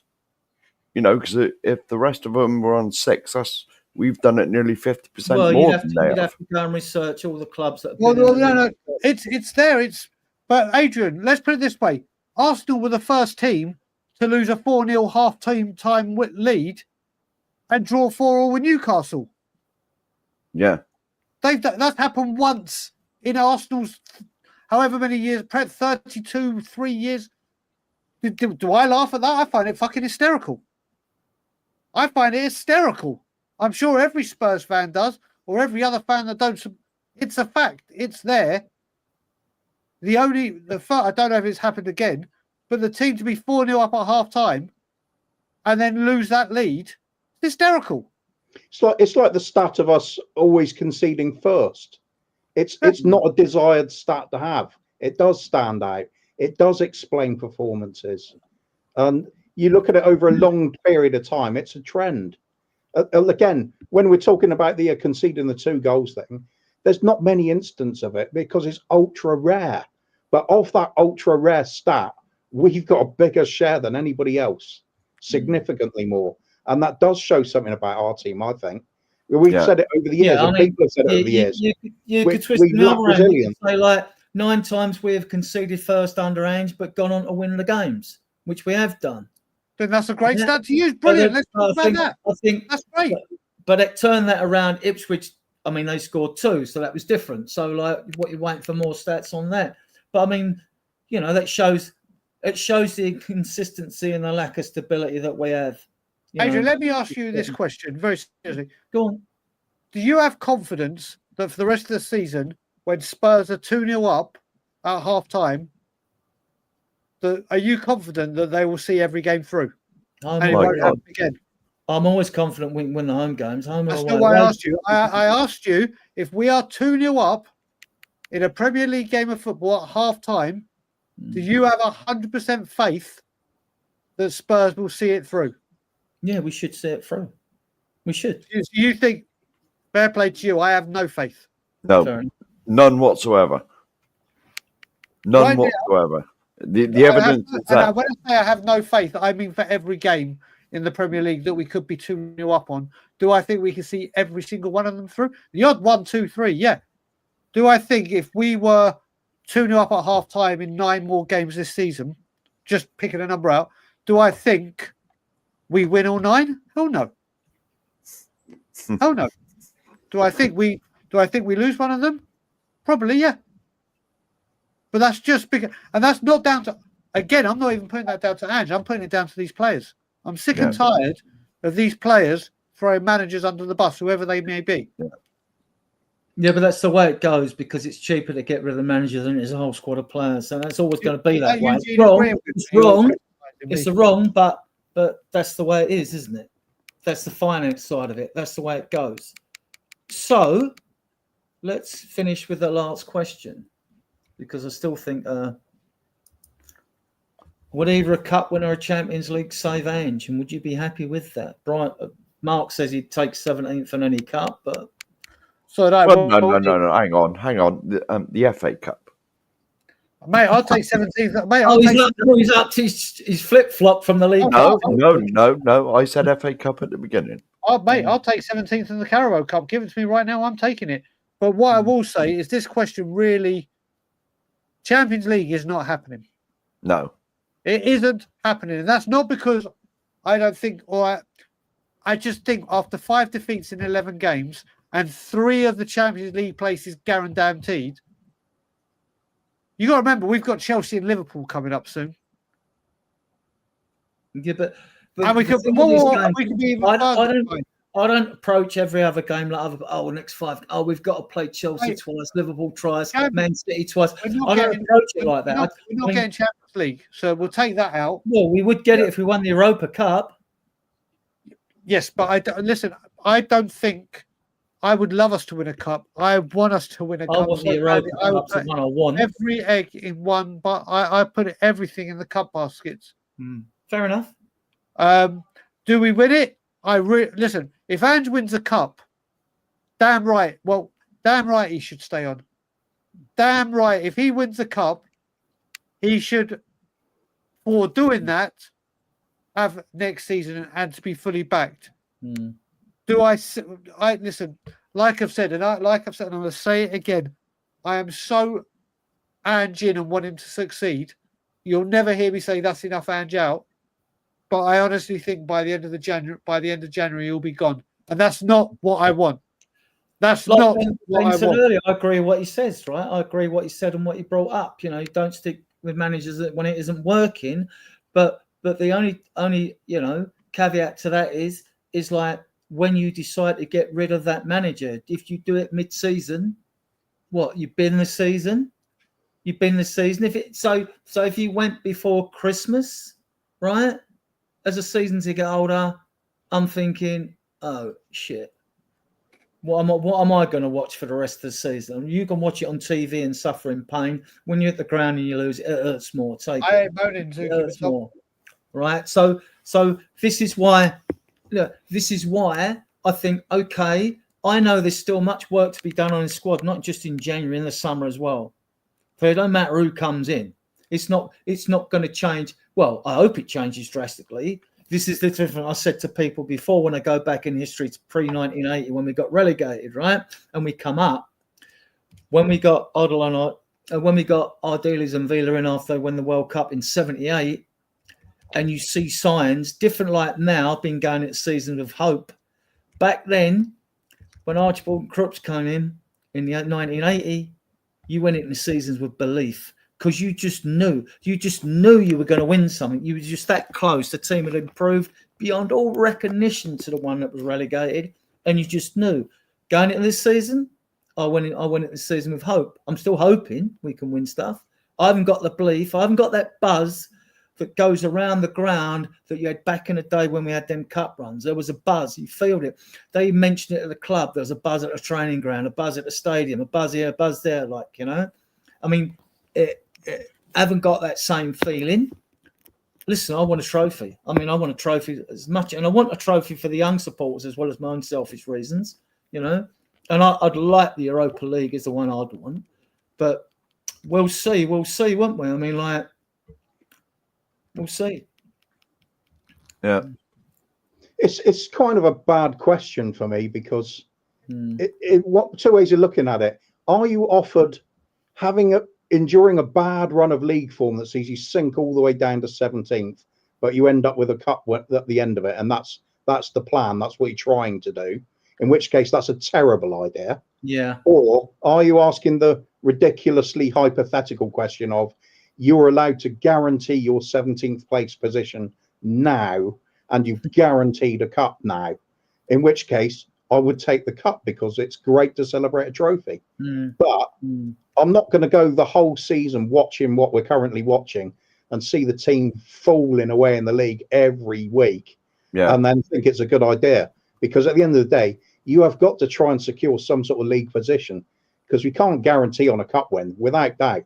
So you've got to lock in. You've got to try and get into Europe through the league every time. Look, we should want more and demand more simply because it's all right saying 17th for winning a trophy, right? Or supposing it isn't. Supposing we finished 6th again, guaranteed Europa League, right?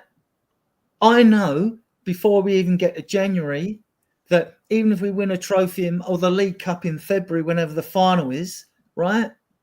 This squad still needs work on it. There'll still be holes to fill. It still needs quality reinforcements because we'd win a trophy and I would celebrate it. Don't worry, I'll be on the red wine, right? Don't worry about that. But you know I won't be deluded and think like, oh, we're there now. This is going to lead to more and more and more success. It'll be great, but there'll still be cracks that need to be filled in this squad. And Ian's right, 5 players, yeah, but that ain't going to happen in January. I think that's dreaming, Adrian. Well, I look at it this way: we had about a net spend of about 70 million in this window, and on average, since we brought in 29 players, net spend of how much? About 70 mil. That's all. I think you're wrong there. Okay, fair enough, right? I mean, I get my facts to try and get them off of Kieran Maguire, who does lectures. He's a Brighton fan. He lectures on football finance. Yeah, he's brilliant. Right? So, okay, unless he's misquoted in someone's fucking, because sourcing stuff can be hard at times. But on average, since before Ange came in, since 2019 when the stadium opened, believe it or not, we bought in 29 players. And depending on reports you believe in, we spent 600 to 685 million. Right. So if you said 600 million, that would be 120 million a year. Right. Now, when you look at the money we saved on wages last season, plus you factor in the Kane money or whatever, which financial report it comes in to whatever, we didn't have a big spend. And we won't. And this is another myth. Because we may have agreed to pay 65 million for Sankey and Gray, we won't have paid all that up because prior to this financial report the year before, we had 308 million outstanding in agents' fees, transfers fees, and things like that. That'll be amortized over 5 years. So we would have took 62 million off that year, but we would have added to it with the transfers of Gray and Solanke and that simply because we won't have paid all them fees up once. It's not like that. So we haven't, the net spend, we haven't spent it, Brian. It may be less than 70 mil. But what I'm saying is, to me, there was at least another 50 mil we could have spent working it out like that. If we averaged the lower scale of that 600 mil over 5 seasons, would have been 120 mil. Plus, Levy and Co have got all that season ticket money and all that money in coming round now to this January. No one's going to tell me his money's not there to bring in at least 2 players in this window. No one. And I haven't got the excuse of getting rid of players either, because that's done. So if you didn't have the time with your recruitment team, right, to get all these, I think they did well getting rid of players that had to get, but they weren't exactly first team players, a lot of them, but they still needed shipping out, right? I think they did well to do that.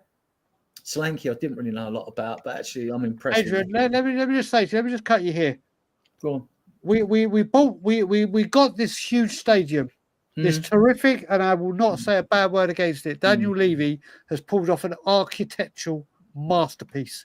It's stunning, and what it offers is incredible, and the money it brings in.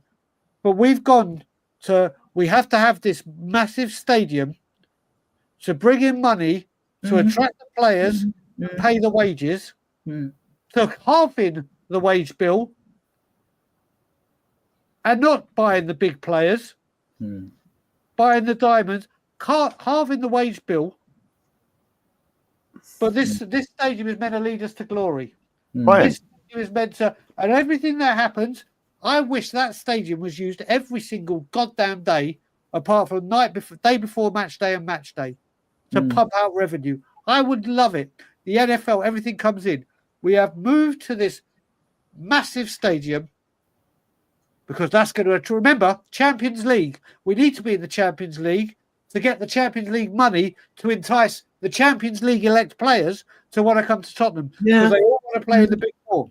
So we get four, we get to hear that lovely music, the champions, get loads of new sponsorships, but do not sign one Champions League ready-made player, apart from Red Van der Vaart and even Perisic, who are both at the top of the hill on the way down.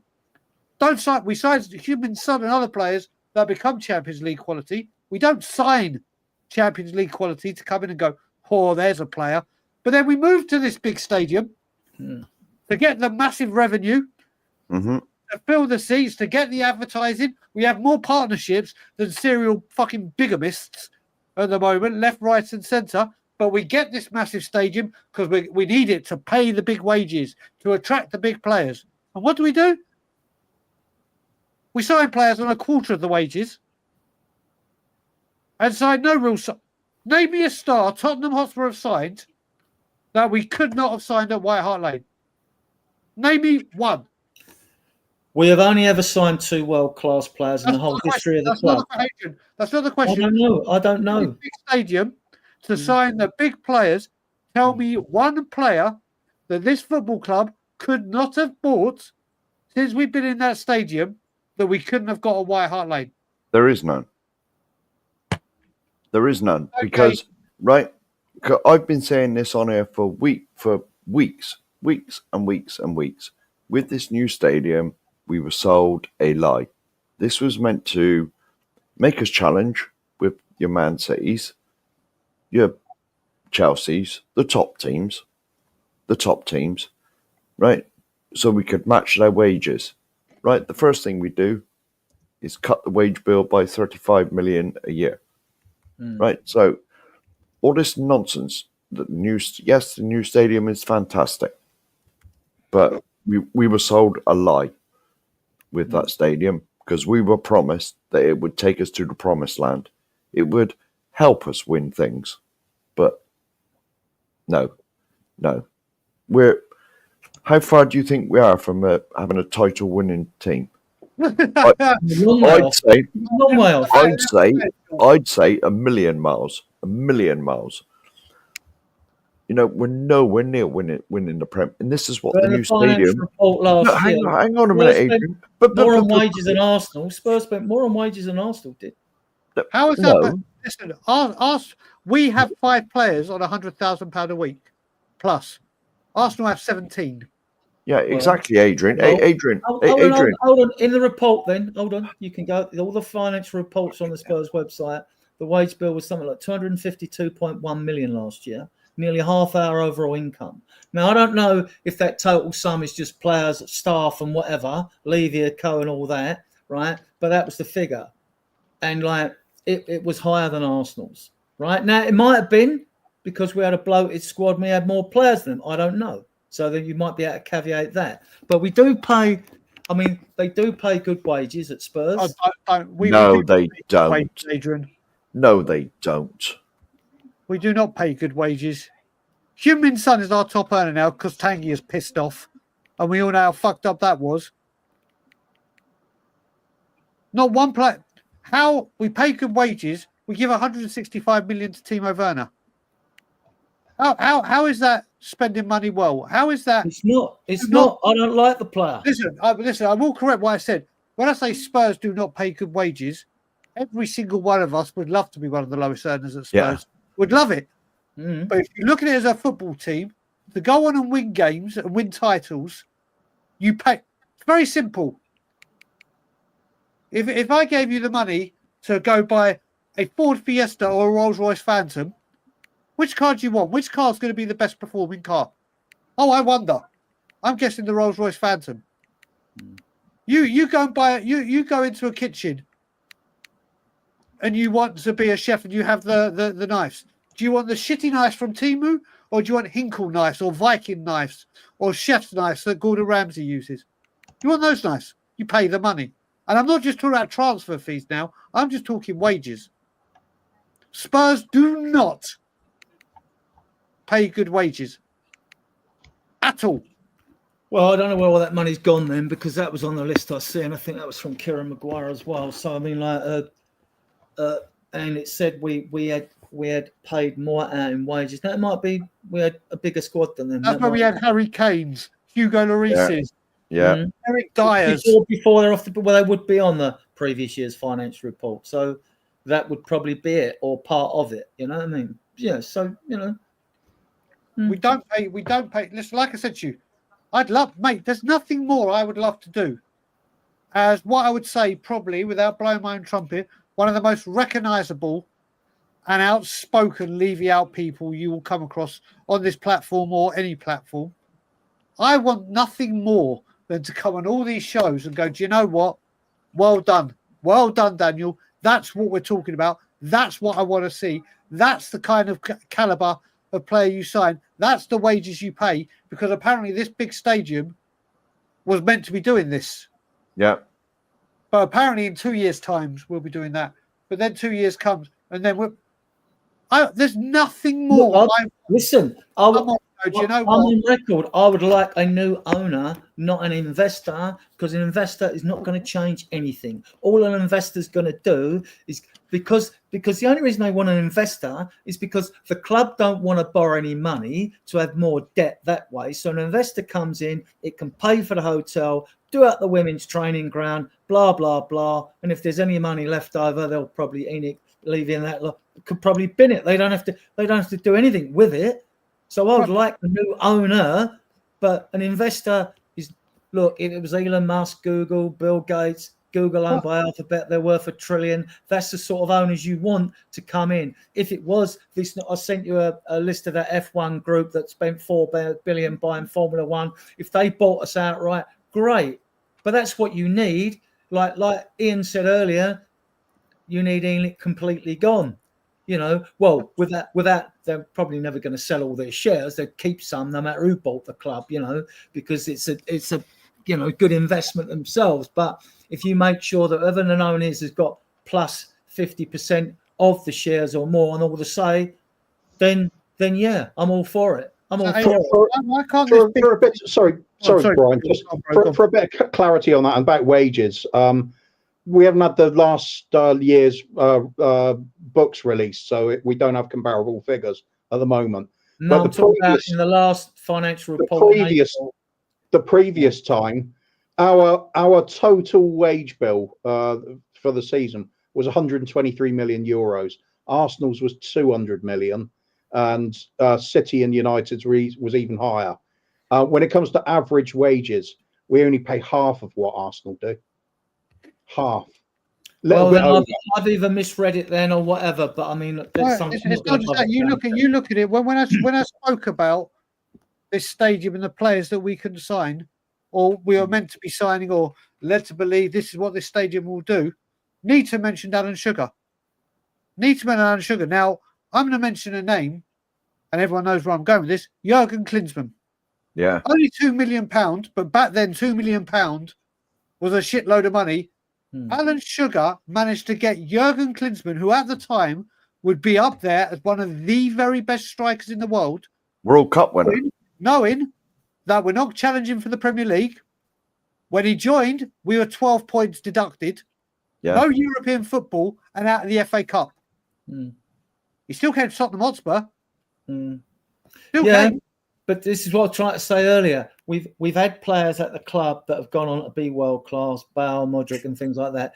We've only, in my opinion, ever signed 2 world class players in the history. One was Jimmy Greaves, and the other one was Jurgen Klinsmann, and that's it. All the other players we've got that have gone on, you could say that Walker's a world class right back because he's been best right back for years, right? Modric, Bale, you can go through. You could say Berbatov was the skill for a forward he had. There are others you could throw in the mix. Hoddle, right? Ardiles, Villa. But no one really knew much about it. You didn't have all the TV back in 78. I mean, I watched the final when Kempis equalised after Dutch scored first, and all that. And but like you didn't really know what football was like all around the rest of the world. Then it was different. So we brought them in, and Artwood, you could say, yeah, they were world class to us, but we'd only seen them in a tournament. And not every team that wins the World Cup's full of world class players. They've got a fair few, but they're not full of them. So we have to prepare for FFP. Then when we were prepared for FFP, now we have to be for PSR. Now we're fit for PSR. It's squad cost ratio. The next thing, right? Oh, listen. I can feel the time is coming where my leave out frustrations are starting to boil over, and it's not a good thing for Daniel should that happen. I'm trying. Listen, because once again, let's go back to it. We are once again having a manager have to pay the price, and yes, the manager needs to do things differently and try different things as a manager, like people do in their walk of life. If something isn't working, you say, right, I'm going to try something different. I'm going to try and adapt somewhere like that. But we've got another manager that is about to get thrown under the bus by a chairman, again, not doing what he should do, and B, like the bad eggs at Tottenham Hotspur in the bad day of Poch and everything, these players, if they don't like it, do you know what? Let's just do what we do and just get this manager gone. Then we can work on the next one. And then when we don't like what he's doing, we'll do the same again. I remember people like you, Adrian, and Kuva and other people will remember Stevie Perryman, the great captain, said this, and he said it to my face when I was at a meeting with him, or one of those meet and greets. Back in the day, if you had an argument with Bill Nicholson, there's only one person that won, and it weren't the player, and it weren't the owner. You did. If Bill Nicholson said jump, you said how high, and those players did it because what the manager did. Now, you have an argument with the manager. You go to leave and go, he's picking on me. He stole my lunch money. He's making me train twice a day. Bang. Okay. Glenn Hoddle met Bill Nicholson in the car park and said, morning, Bill, how's it going? And Glenn Hoddle had scored a hat-trick for the reserves, right? He'd scored a hat-trick for the reserves. And he thought, like, Bill might give him a bit of praise and all that, like. And he said, oh, yeah, hat-trick, Hoddle? He went, yeah. He said, your third goal. That was selfish, wasn't it? You could have squared it for a tap-in. And that was Nicholson for you, see, down to the details. Like, and Glenn thought at the time, he thought, Jesus Christ, you know what I mean? He thought, like, I've scored a hat-trick for the reserves and I've been pulled because I was selfish with the third goal. And you wouldn't blame a striker today for, like, being selfish and getting his hat-trick, would you? You know, you wouldn't, like. And if he missed it, you'd forgive him because he still scored 2. But Nicholson was a bit of a perfectionist that way, you know. Sorry, three-legged dog, but what do you base that on? What do you base a comment like that on? What is he saying? If he's saying Ben doesn't know what it takes to win, just maybe you might get a lesson on what it takes to win. Based on what? What is Ange doing now that's going to teach people a lesson on how to win? Do you know, I actually think this is solely coming from three-legged dog, and correct me if I'm wrong, three-legged dog, is because Ben wants to change him manager. That's where I think this is coming from. Look, if people are Ange out, they're Ange out. I get where they're coming from. It's very much like me. I disagree with Ben completely and Kuva about the manager, and people will know my views on it. And I speak to Kuva and Ben regularly, mostly daily. But I understand where they're coming from. I get what they are saying. Kuva supported Spurs longer than me. He's older than me. I supported Spurs longer than Ben. How dare you? Mate, listen, I'm older than Ben. I'm showing my age here. Yeah. It's literally, it's what we do. I understand there is a huge amount of people that want Ange Postecoglou out because they think this is suicide. Whatever the reason be, I'm not going to go into all the reasons. I am on the opposite side of the spectrum. It's one of the very rare few things that I do disagree with people like Kuva and Ben. Speak to, okay, that's your decision. You have got the right. We will debate this. We will talk about this. It's back and forth. Listen, this is unfortunately when it's saying the previous one about what it takes to win. Spurs know how to win games and maybe put a run together. Tottenham Hotspur do not know how to get the job done and win a trophy.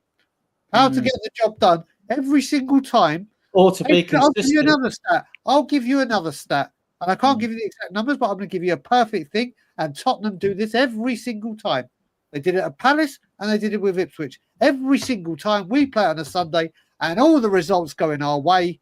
And it's like, go in and get that win. You're right in the mix for top four or whatever it may be. These Spurs players walk in. Oh, it's only Ipswich. It's only Palace. We could just turn up because we're Tottenham Hotspur and do it. And we choke. We did it the season at Leicester. When Leicester won the league, how many times do Tottenham Hotspur go into games knowing that the result, if you get a win, it puts you right in the mix and we choke? Because I guarantee you that's happened more times than the 10 we were just talking about with 2-0.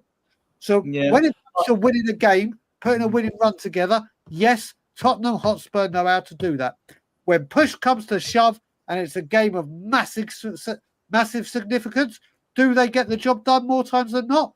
No, they do not. And that's a manager thing. That's a player thing. It's an owner thing. It's a Tottenham culture thing. And we just allow this to happen.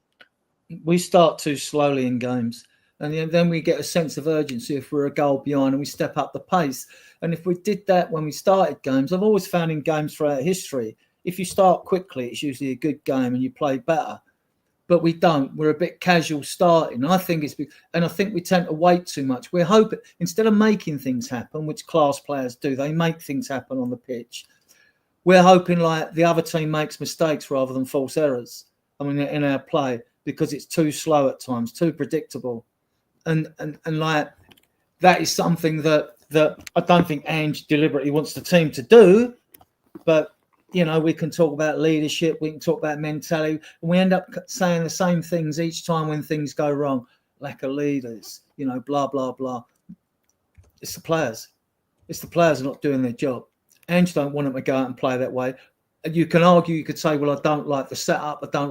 You might not like his tactics and all that, right? That's fine. If you don't like the system, that's fine. That's your opinion on the system. If you don't like particular players, that's fine.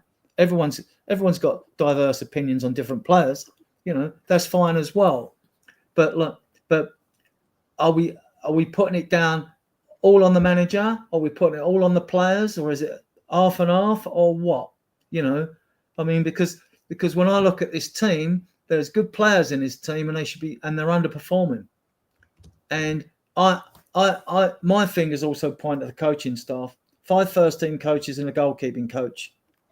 You know, I mean, what are you doing? And another thing that fucking pisses me off, right, is like the other year when we spanked Arsenal 3-0 at the stadium to the loudest I've ever heard it, right, ever. What they do afterwards, Oh, we give the players a day off. Really? There is nothing more in football you can't learn by coming in instead of being given a day off. I don't agree with it. I just don't agree with it. Our throw-ins are crap. I've seen slight improvements that we've worked on free kicks and corners, but they're still crap and need working on. Defending at set pieces, all right, we've only conceded 2 this year, is better, but then our other defending is crap. And the reason we're doing poorly has got nothing to do with style or tactics, is because our defending has been utter crap. We've had enough bodies in the box for most of the goals we've conceded to have dealt with them. And if we'd have dealt with half of them, we'd probably have another 6 points or more. I don't know. Because there's no accountability. Well, they should be. Yeah. You're saying these players could be playing better. Well, what's self-motivation? Apart from professional pride and self-worth, they know they can fuck up and do this, and they'll play next game.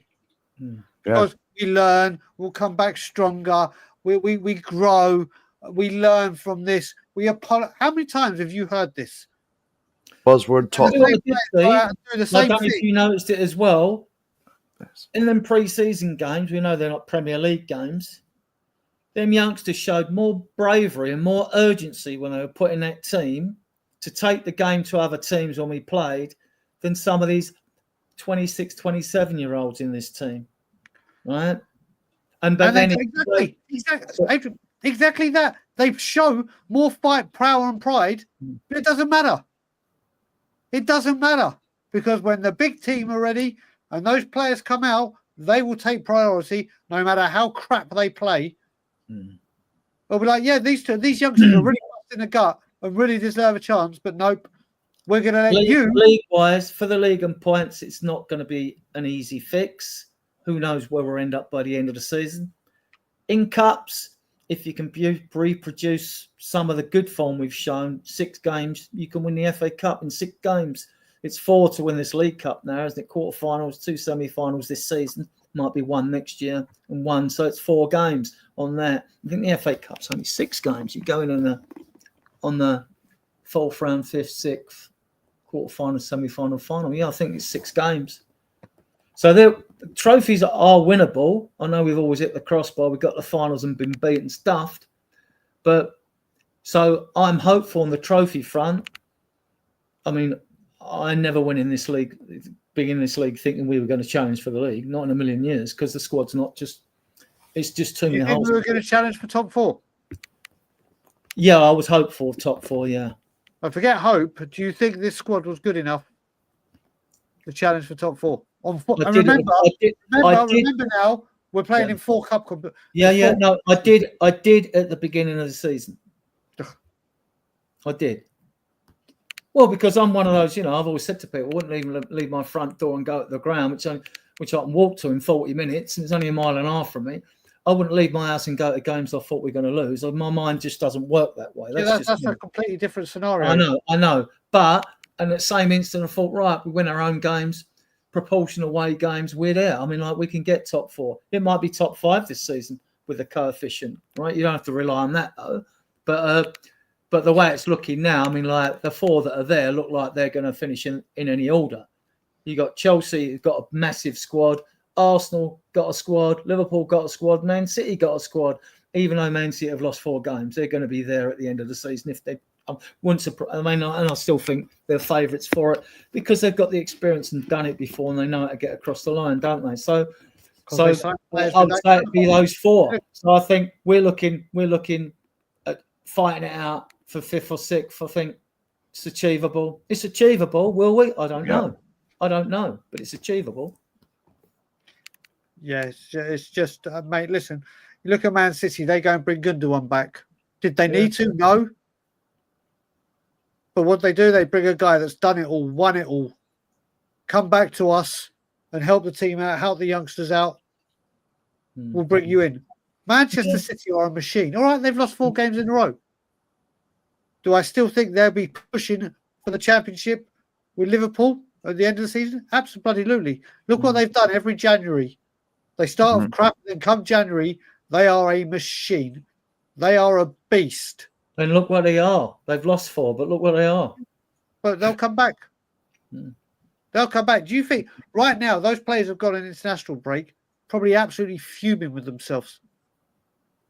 Come back and they'll regroup. And there's players in that team that'll say, "What the hell do you think you're doing? This can't continue." And they'll go. They'll go. They'll win 19 games on the bounce. I wouldn't put Manchester City behind going on a 19 or not 15, 16 game winning bounce. I've got no doubt in that. Someone said, "Would you put a bet on Man City winning 15 games, the next 15 Premier League games?" Yeah, I think they could do it. Yeah, I think they could. But this is the thing. They've got the players that will regroup and say, "This ain't acceptable." With Manchester City, we've won the league 4 times in a row. We've won the FA Cup. We won the Champions League. We've done it all. This ain't happening. And they'll regroup and get right back into shape. And how convenient, the next team they've got, Dark to Tottenham. Yeah. Yeah, I've got to say, three-legged dogs being really confusing in chat. Fair enough. But the last one, search positive stats, Tottenham 24-25. What are positive stats? Wins, goals scored? They're both positive, I suppose. Okay, so we failed to win half of our games. That's true. Well, most stats. The 23 goals we've scored have not put us top of the table. That's also a stat. What are the positive stats I'm supposed to be looking at? How has it affected our league form? Are we top of the table? Are we better than we were last season? No, none of them. What are the positive stats? What you mean is go and search for stats that suit the narrative that we're improving and then pretend. Just a harmless potato has just put an unbelievable comment in. Manchester City going to the January transfer window and they need to fix 3 positions. You know what they'll do? They'll fix 3 positions. What do you need, Pep? I want player A, player B, player C. Okay, give me a couple of days. Player A, player B, player C. We need 3 issues. Well, let's see who we can find cheaper and drag it out and wage it. He's absolutely bang on the money. If Man City need to fix something, they'll fix it. Yeah, and the only thing that's going to stymie them this season is they were supposed to face their court case this month in November. After the other one, there's lots of cases. The 115 charges they haven't faced yet. Chelsea yet to face. Right, listen, I need to. My dinner's ready. Yeah. Right. All right. Well, we'll end it. We'll end it on that. Right. Let me go into Brand. Right. First of all, before Brian gives his usual leave out, yes, Brian, I want to thank my guests because it's been a good show. You know. Hang on. Quickly on this question, yes. All right. Okay. Fine. I want to thank all of you in the chat channel for putting up with us for 3.5 hours. If you've all stayed here, I want to thank everyone who watches us on playback. If you like our shows, please subscribe, give them a thumbs up. It helps the channel. I want to thank my 2 excellent guests here today, Brian and Kuva. That they'll be invited back. We're probably doing historical perspective, which is a bit. I'm really happy we did that historical part. That we were the whole reason we were coming on. It's a nice chilled. They talked me into a change. Once they knew I had questions, they talked me into doing this show, which is fine. Better to do it now than later. I mean, it's just a pity you guys didn't vent your spleens today, you know. Mark, thank you. Thank Ian as well. So, what I will do is I will play you all out. Oh, too late.